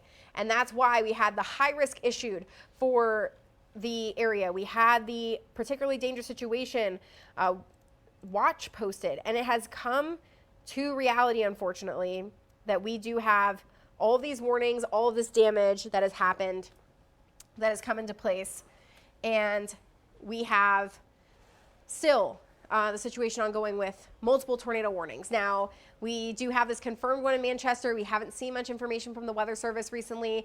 And then we have this large area of a severe thunderstorm warning, and that includes just the rest of eastern Iowa here. And we are going to continue to watch for 70 to 80 mile per hour winds and the possibility that we could still be seeing some areas of circulation. I wouldn't be surprised to let this warning go. It seems like a lot of that's moved to the east here. And then we'll have to watch this one into Dubuque County. We do have, let's zoom in on that one around Dubuque. Not a lot of, it's tough to say with that. See if we can switch to the cross radar, see if that gives us any better. Yeah, I'm not sure. No. It seems like they maybe need to let this warning go. It goes until 6:15, but I don't see much indication there. They're still saying confirmed because there was damage around Manchester, but I haven't seen. I guess there's a little bit on the back end of that. There's south of 13 there. Okay, so it's possible it's kind of just another zone of circulation there around Highway 20. Well, nope. That's hard to say too. It is. It's getting a little tougher there. So we do still have these multiple warnings, and we're going to just be keeping an eye on that and see if we get any more information. We had been talking about the inflow with this. It's been kind of wrapping around, but I don't think we've gotten any information out of this necessarily recently. And that's pretty broad, especially with that little eye shape there. Yeah. It's becoming what's known as occluded. Essentially, you're having a lot of it wrapping itself, so it should choke itself out here pretty quick. So Being much hopefully these windier. continue to weaken in terms of the tornado sense. Unfortunately, we still have the strong winds to deal with. Kason, what's going on? We do have a little bit of update. Obviously, Clinton County is starting to get a little bit out of our area, but we did just have a confirmation from law enforcement that a tornado is on the ground there in Clinton County, northbound on highway or near Highway 61, just to the west of DeWitt. So that is still producing. So that was the one that we were watching out of Bennett. Yes, Yep. that one is producing a tornado confirmed by law And enforcement. that's pretty clear. Yeah, there's a really strong signature there in terms of a tornado. I know some people maybe still are watching to get our signal, certainly. So we will mention it just south of Welton there, crossing Highway 61, off to the north and east towards Charlotte, Petersville, Goose Lake. So that is certainly an area of concern there. And we have to keep a very close eye on these other storms because, I mean, still, even as they're, continue to push into the east here, they're still producing these tornadoes. And there's, Charlotte, Van Buren, Andover, Savannah within the next basically 30 minutes, fast-moving storms. And that would be then getting to the east of the Mississippi. We do have these other ones still kind of hugging to the east here. And we have had these storms that have produced large, damaging tornadoes. Yeah, and actually to add to that too, as a lot of these tornadoes do start to wrap up, again, you got to keep in mind that a lot of these storms have been lifting a lot of really heavy, dense air recently. All that has been lifted up. So as this all starts to sink a little bit on the back end of this, that's where a lot of these fast-moving straight-line winds are really going to become a much more of a problem. I know we've been talking about it throughout our day today too. A lot of that, once this line starts to form, that's when these really strong winds starts to develop. And I know Rebecca's pointing this out too. There's that large line starting to form as it does continue to track its way out, despite the fact that the actual area of low pressure is more towards northern portions of the state of Iowa. The initial line of the dry line itself pushing further out is continuing to at least move past the Mississippi River, but still kind of floating along that Highway 61 line from pretty much Dubuque all the way down to the Quad Cities area, with a handful of those warnings still kind of hanging around. Fortunately, you can kind of see with that Manchester one, it's still hanging steadily with a Delaware County one, I should say. A lot of the heavier portions of that yellow that you're seeing there is on the kind of the midway point of that warning, meaning they might just allow that one to expire without looking at it, at least with any updates recently. Have you guys seen anything confirmed? Yeah, they haven't really been saying much, but they're continuing. They have so many tornado warnings. It's possible that some of these are not taking a super close look at and they're not letting go right away, but see, there was that rotation. Looks like it just went north of that whole warning. Yeah. Into Colesburg area. So Port Guttenberg. We'll keep an eye on that, certainly, and still some very strong winds too with these storms, around 70 miles per hour or so. I do want to go to meteorologist Nick Stewart, who is live in Solon right now, and Nick, unfortunately, we're seeing a lot of damage in town. Yeah, we're on the far west side of town. When you come into town on the west side, we're in one of these new developments. It's Trail Ridge, which you can see is some of these new built homes here. The actual part of the roof was ripped off, exposing a lot of the interior of the building, a lot of the insulation ripped off as well. And what's so interesting is if you look down closer towards the side of the road, you can almost see the tornado crossed literally right here. The tree on the right is angled off to the left, and the tree on the far left is angled to the right. So you can actually see the spin and the way the damage kind of rolled right on through. Off to my right, we have some tree damage and things like that over here, but Solon is actually behind me. So some of the damage that we saw in the town of Solon, that was likely actually what we call RFD, or rear flank downdraft. Just really strong winds wrapping on the back side of the tornado. That's most of the damage we saw in town. And again, if you kind of look off this way, you can kind of see some of the damage to the treetops over there, just kind of cut off right near the top. We've been talking to several people in town. Thankfully, we're not aware of any injuries. And the good news here, too, is that everybody we talked to got the warning and took shelter. So thankfully, one of them actually alluded to the fact that the days of notice ahead of time, the amount of warning that we've been giving people for the last week, really set the tone that they knew that they would probably take shelter today. So thankfully, no reports of injuries thus far in Solon. Unfortunately, though, we have seen many reports of damage in town. And Nick, as we have been talking about, another issue with this system too is the fact that we now have the winds that are going to pick up to, not even related to thunderstorms. So are you seeing a lot of, tree limbs and branches hanging that people maybe need to think about too? Yeah, when we were in Solon itself, when we were driving around, we saw those big trees that were knocked over and things like that. Most of that was tree debris. Again, over here on the far west side is where we see more structural damage. So that's kind of where the tornado appears to have come, quite literally right through this Trail Ridge subdivision. But again, in town itself, it's mainly just tree damage. We saw a lot of very large trees down, tree limbs down, power lines hanging in some of those limbs. Thankfully, again, I'm just to show the power of it. I'm actually kind of looking over a little bit closer at some of the damage here. Zim, if you look at the far right, you can actually see an air conditioner unit that clearly was just ripped from wherever it came from and just kind of deposited there. It really just goes to show the force of this tornado. And of course, the garage doors on the houses themselves also kind of bent into shape. I believe these houses, as you can kind of tell by the driveway, are still new construction. I don't think anybody was actually living here in this area. But also, of course, you have the porta potty that's knocked over as well, just kind of showing the intensity of the winds that were coming through town here. Yeah, that's obviously a sign, especially that air conditioning unit. And the other concern, too, is just, any of this debris that's sitting around. We then have the issue of the winds picking up on the backside, too. And we are so thankful that there weren't any injuries and that, we're still seeing damage coming out of the Coralville area. We saw cars flipped over there. And you were in that area. We kind of saw it briefly on our Skycam, too. This was a situation that we knew we could have multiple violent tornadoes today, and unfortunately, we're seeing it come. We've seen it come to fruition.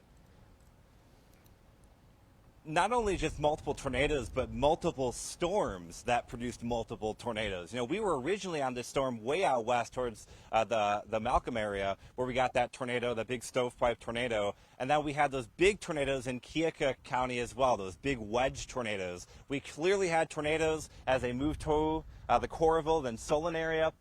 There might be even more damage kind of in this subdivision. We'll check that out in a minute. But yeah, multiple reports of damage, multiple tornadoes clearly have occurred from multiple different storms. And this was the area right where I'm standing right now that was in a level 5 of 5 risk, a high risk for severe weather, and that's certainly verified today. And the last time we even had one in Iowa was June of 2014. And you remember the last time there was a PDS tornado watch, and that was when we were in. You can still hear me. We were in Olwine. We had a tornado there, and Nick was saying I think he might have been having some problems with cell service. But when we're talking about these words, we're throwing out this big stuff out there, and we're saying, you know, high risk, and maybe all week you're getting fatigue of us saying, you know, this was going to be a day that we had to pay serious attention to. Unfortunately, we're still seeing it happen.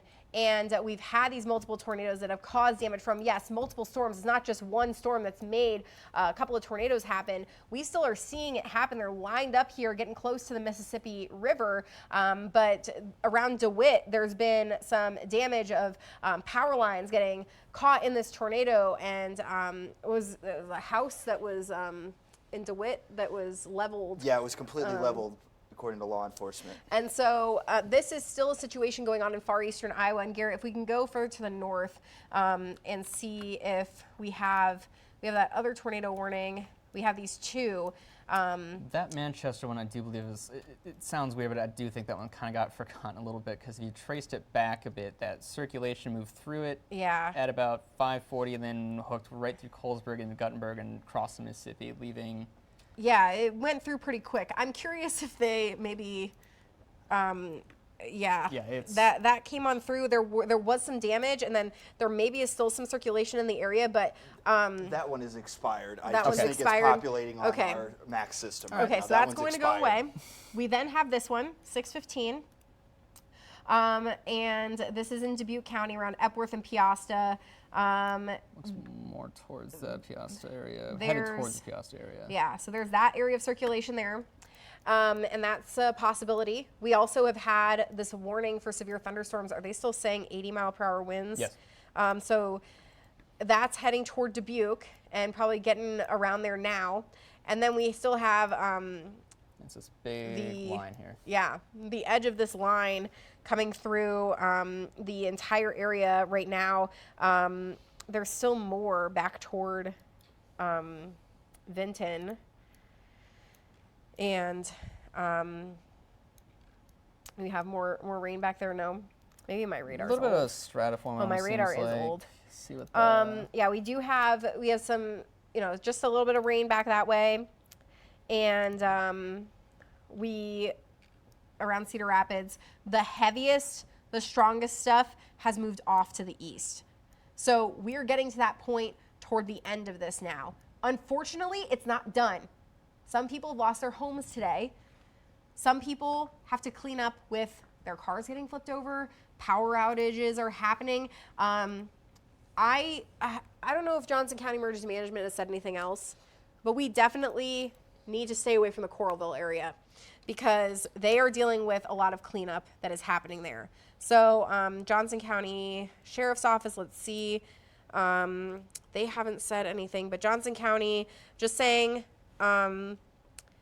they're saying down power lines are still live, as we mentioned earlier, and they want, they're going to need people to stay away from areas like Tiffin, Coralville, Solon, as they are doing cleanup. And we will show you as much as we can, but definitely something that is going to take some time there. They just issued a new tornado warning for Dubuque County. Head up that way. And so that's on the south side of the county there, south of Dubuque. Something to note here too is you notice how we had some really nice blue or greens and reds earlier, and now here we are on the back end of this, and now we're getting these really muddy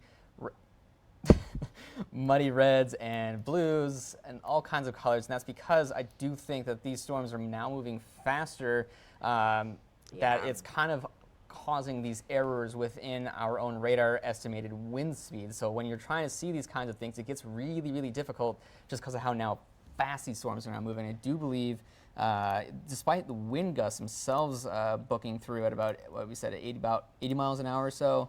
I'm trying to see what the speeds of these guys moving by at. I mean, they're still moving pretty fast. We have,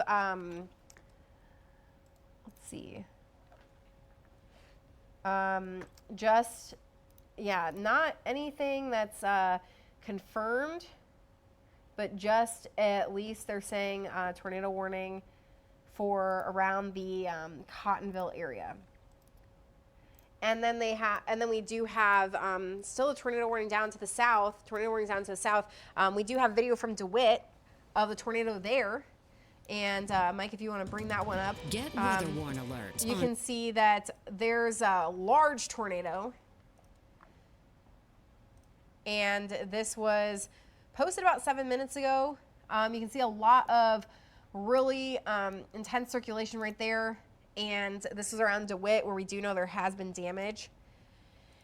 And this is continuing to push to the east, thankfully, to the east of the Mississippi. And this is now turning more into a line. Unfortunately, still some strong, very strong winds are going to be going on with that. So there's DeWitt on the kind of top side of your screen there, and that's pushing off to the east now, north and east. Let's go over around the Dubuque area, Dubuque County one. And I think this one they're letting go. I believe they're letting that one expire. So that will be let go. We do still have a little corner here of Dubuque County that's in this storm. And you can see the circulation there go actually to reflectivity, Garrett. And you can see the inflow that's wrapping in. Yeah. Which is interesting, too, that how it's still kind of prolonging itself despite the fact that there's a large band of heavy showers just out towards its south, which usually should start to suck out a lot of that extra energy and moisture, but it's still going. I mean, it's fast and strong enough that it's still able to pull in air behind it and inwards. So that's definitely telling that there could still be some circulation ongoing there. So that would be the only warning that includes a really little southeastern tip. And it would likely not even really necessarily go into Dubuque County, but that does include a little sliver there in the southeastern Dubuque County.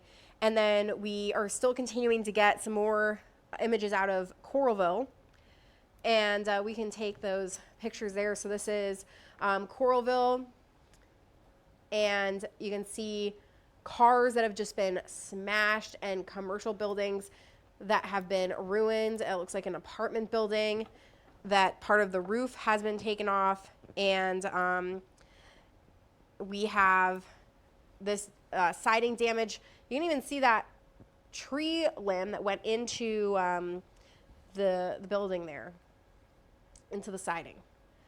So we have this damage, unfortunately, coming out of Coralville. We had talked about that Coral Ridge area, and definitely you can see some of the cars, the windshield smashed, and either from debris or from hail, but there are multiple locations where we have had damage today, and that goes from Keokuk County into Johnson County into portions of potentially Cedar and Jones counties and Delaware County today. We have had debris that has literally been picked up and tossed into far away from these storms, indicating these strong tornadoes that were ongoing today. So the good news is that tornado threat is by and large over in eastern Iowa in terms of our coverage area, in the far southeast into Maquoketa and toward then the Mississippi River. That's where these tornadoes are still going. beautiful news, no injuries in Johnson County. And we had multiple tornadoes in Johnson County. So that is a giant sigh of relief. The thing is that we have still cleanup to get through, and we do want to make sure that people are doing so safely. And one of those spots down in Solon, meteorologist Nick Stewart, you talked to the Johnson County Sheriff. That is the best news that we could hear. Yes, I just talked to a deputy who was kind of making the rounds, kind of passing through town.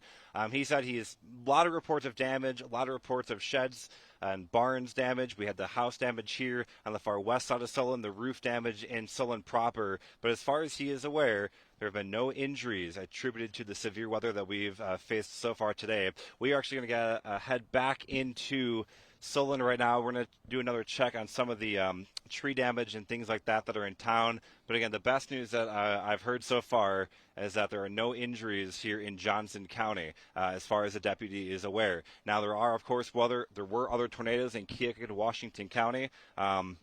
Just keeping that in mind, that there could be other injuries elsewhere. But thankfully, as far as we're aware, no injuries in Johnson County.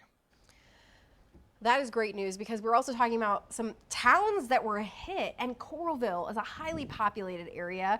We do know of damage that was around Frytown to Solon, Coralville, around the Coral Ridge Mall, and so that is some great news. We do know that it is not the, it doesn't mean that nothing happened today. We do know that people are dealing with severe damage to homes, apartments, cars, property damage, so we do not want to discount that at all, but thankfully we do have that being the case, that there are no injuries in Johnson County.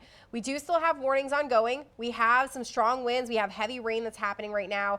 We could still have some hail. We have these tornado warnings in the far east, one that is just clipping southern Dubuque County. We do have power outages, though, and there are a lot of them that we'll have to assess. This is in Delaware County, over 5,000 people without power there, and it's 9,000 customers that are so there's about half of the county there without power, where typically, or over half rather, they serve around 9,500 customers, and 5,800 customers are without power in Delaware County, and we have been watching that storm there where there's a possible tornado. We do have around 5,000 customers without power in Lynn County, and then down to Johnson County, that's around 4,400. So hopefully power can get restored there quickly. Cedar County, they have around 3,000 customers without power, and there's about just 7,900 people, or customers at least, there. And then we can go down to Keokuk County, where things really kind of kicked off. 2,000 without power, and they have 6,000 customers in town, and then, or in the county rather, and then Washington County, around 2,000 customers without power, and they serve around 12,000 people. So certainly going to be a lot of issues with the power having to be restored, power poles, power lines that have been potentially really taken down and such. I've got some video could cause of a that problem. if we want to this will be in Coralville. Yeah. We got some very large power lines here that have gone down. Oh, we don't have internet. Okay. We can take it here shortly. Can you send it? Right there. Oh, here we go. Garrett has it in the scan-do. Yes. So I'll just show you some of the video. These are. So that's big, high-profile, large power poles. And then you can see. And that's right off the Coralville Strip.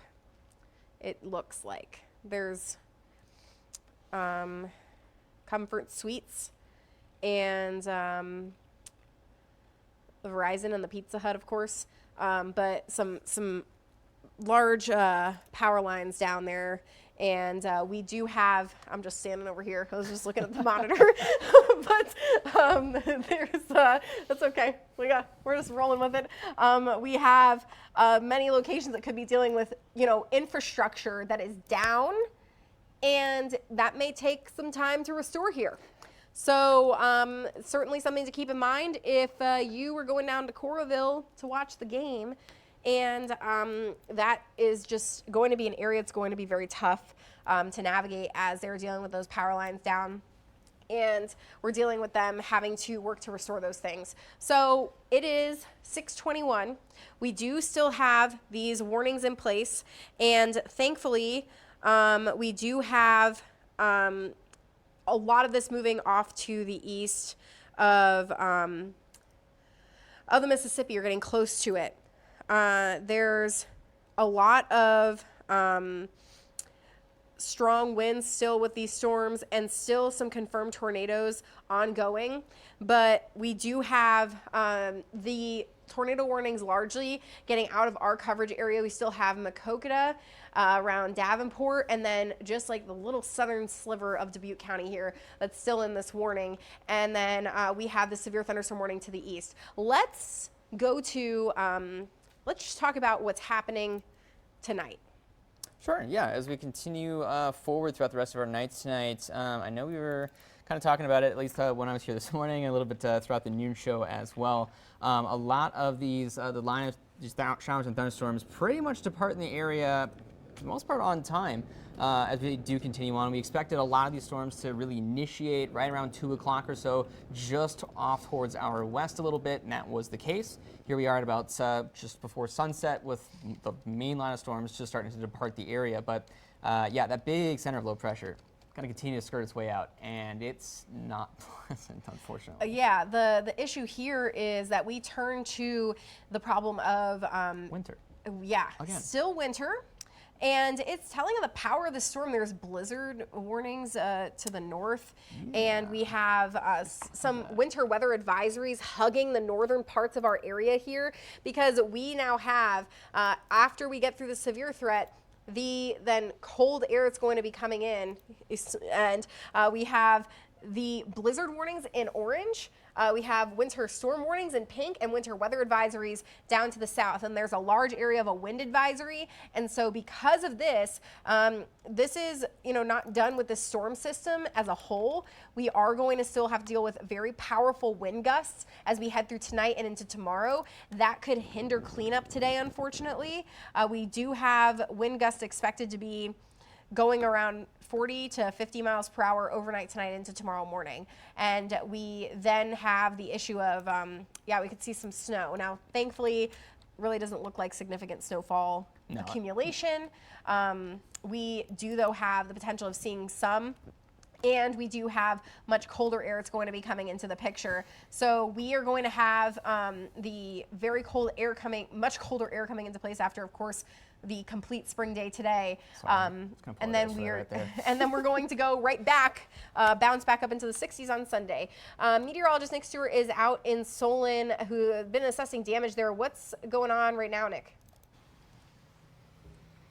Yeah, so we talked about it earlier. We had that damage to that roof that was in downtown Solon, right on Main and First Avenue. And you can actually see what's left of the roof here. It actually blew from this building right up here, which is the El Sol Mexican Cuisine, and fell onto this other building right next door. And the scene is still very active. They're trying to assess exactly what's going on, because if you can see up towards the roof, there's actually firefighters that are kind of assessing the situation as well. Just trying to really see if the damage to the building is that severe where maybe they won't be able to return and something like that. So we're actually going to continue down this road. You can kind of see there's a lot of people here in Solon that are kind of just checking out the damage. They probably have seen the severe weather reports. They obviously got those severe weather warnings. And again, you can see here on the front of the building, that's actually where we do have the fire department kind of staging right now. They're kind of assessing some of the damage. These two buildings right next to each other, that's where appears some of the damage is.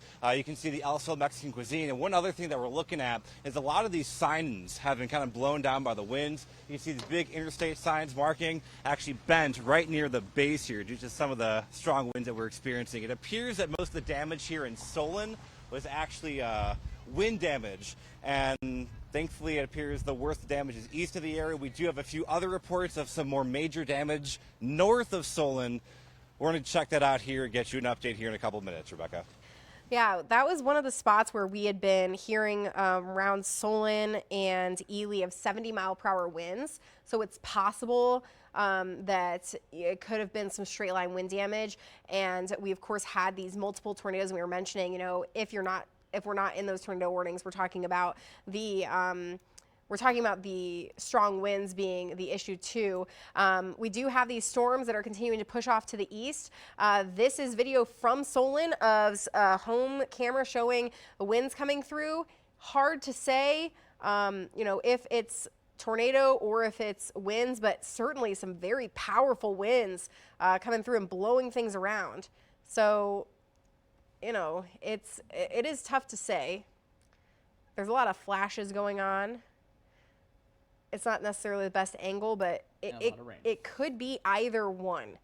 But the way that, you know, what Nick is seeing, and you can kind of see the bend to the trees, that perhaps that is more of a straight line wind damage than a tornado. And that's something I'm sure the Quad Cities damage assessors over the next few days are going to be taking a closer look at, kind of determine what move through those areas. Yeah, so the next steps here is, one, of course, cleanup, and two, the Weather Service will go out and assess then the damage from these storms, and that's why photos do help as well, as long as you can do them safely, and then we can pass those along and they can start to do some of their initial assessments to determine what exactly has happened.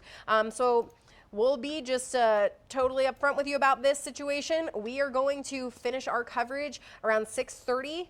We have multiple crews that are out in the field right now getting information. Nick is out in Solon. We're going to Coralville, of course, to get some more information about what has happened there. And we are going to continue to put out information on iwasnewsnow.com. We will then be back at 9 and 10 tonight. Garrett's going to go to sleep, and we are going to continue to discuss what happened today and what you can expect then in the weather situation for the next several days. But this severe threat is winding down now in our area. So we can all take a breath. We knew that this was going to come through. We had been saying about 2 to 6 p.m., and that's exactly what's happened now. We have some storms kind of hugging in the far east. What we do know is that there has been a lot of damage around Coralville, around Solon. We know that there's been damage around Frytown, in portions of Keokuk, and some parts of Washington County, in the western parts of Washington County, potentially around Cedar and Jones counties as well. If you have any information, if you have any photos that you want to share with us, you can do so on our website by going to iwasnewsnow.com. There is a link to chime in. And this is not to put yourself in any danger and go into the power lines. We don't want you to do that. We want to give the crews plenty of space. But this helps in the assessment of these storms and helps us get the whole picture of what's going on. So every town here in eastern Iowa can be covered. We're going to try our best to give you the full picture of what happened today. But you can help us too by sending those photos in and giving us a picture of what's happening. We do have this watch that's out until 8 p.m. They have already started to push it and start to cancel it in parts of the area. But this was a rare situation. Mm-hmm. And we knew that, unfortunately, it was going to be a day where we were going to have to deal with some strong storms for a prolonged period of time. Yeah, this is obviously something that does not happen very often. No. In this area. Obviously, with that high risk that was issued earlier this morning, we knew what we were kind of in for, and it was all about folks being able to heed the warnings, have a way to get those warnings.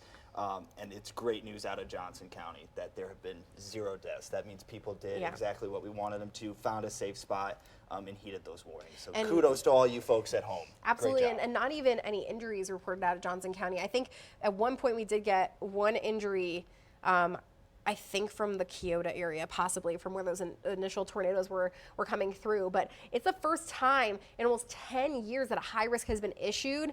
And the last time we had, a widespread severe threat that garnered a PDS sort of watch, that particularly dangerous situation watch, was the August 10th derecho. And these two days cannot be, completely correlated, but it's a type of situation where we knew it was going to be a very dangerous situation. Yeah, a particularly dangerous situation.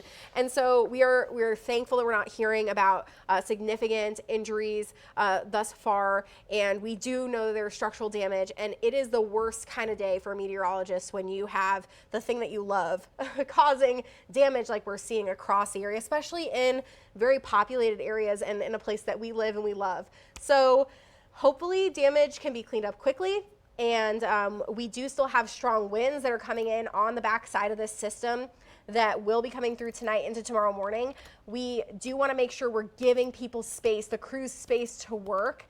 And you have to make sure that you are letting them, especially staying away from those power lines, super duper important. Putting on sneakers and shoes when you have to get out if you have an area that has been damaged. I know you want to check out what's going on, or you maybe have friends and family there and their power's out. But just please give them the space to do the cleanup and do the work. So we have these strong winds that are starting to move in right now, winds that are going around 30, 40 miles per hour. We do have a very large low pressure system coming in, wind gusts 40, 50 miles per hour that are going to continue tonight into tomorrow. That could also hinder some cleanup. So we're going to see these winds start to pick up though within the next probably 2 to 3 hours. Unfortunately, as the sun goes down, it's going to be tough for the crews to continue that, but I'm sure they're going to try and restore power through the night as much as they can. We do have some more damage that's coming in out of Coralville that we've gotten some more images. And this is just a lot of damage that's been happening. Debris scattered around, and some just pieces of homes and businesses. We've seen a lot of cars that are flipped, telling of how just violent these storms have been. And this was just one of many, unfortunately, across the area today. Let's go back to the radar, and we'll do one more thing here. We'll just talk about the storms are now pushing off to the east. We do not have any more tornado warnings. We do have severe thunderstorm warnings. They're pushing off to the east, though, those storms, and I do believe that those warnings are going to be let go here soon. So we are going to wrap up our coverage here of the severe weather, and we are going to continue to gather information about the damage that has happened and continue to give you a recap. We'll be on Iowa's News Now at 9. I know there's something exciting happening this evening that maybe you're not going to watch at 9 o'clock. We're going to have coverage, though, on Facebook, on Twitter, and on our website, iowasnewsnow.com. And if you want to join us at 10, we'll be back on CBS with Iowa's News Now at 10. And we are thankful that everyone was able to take shelter, and we have not heard of significant injuries so far today. We will continue to give you updates as we have them, but the severe threat is now winding down here, thankfully, in eastern Iowa. Get weather warn alerts on all your devices. Stay ahead of the storm with Iowa's News Now WeatherFirst.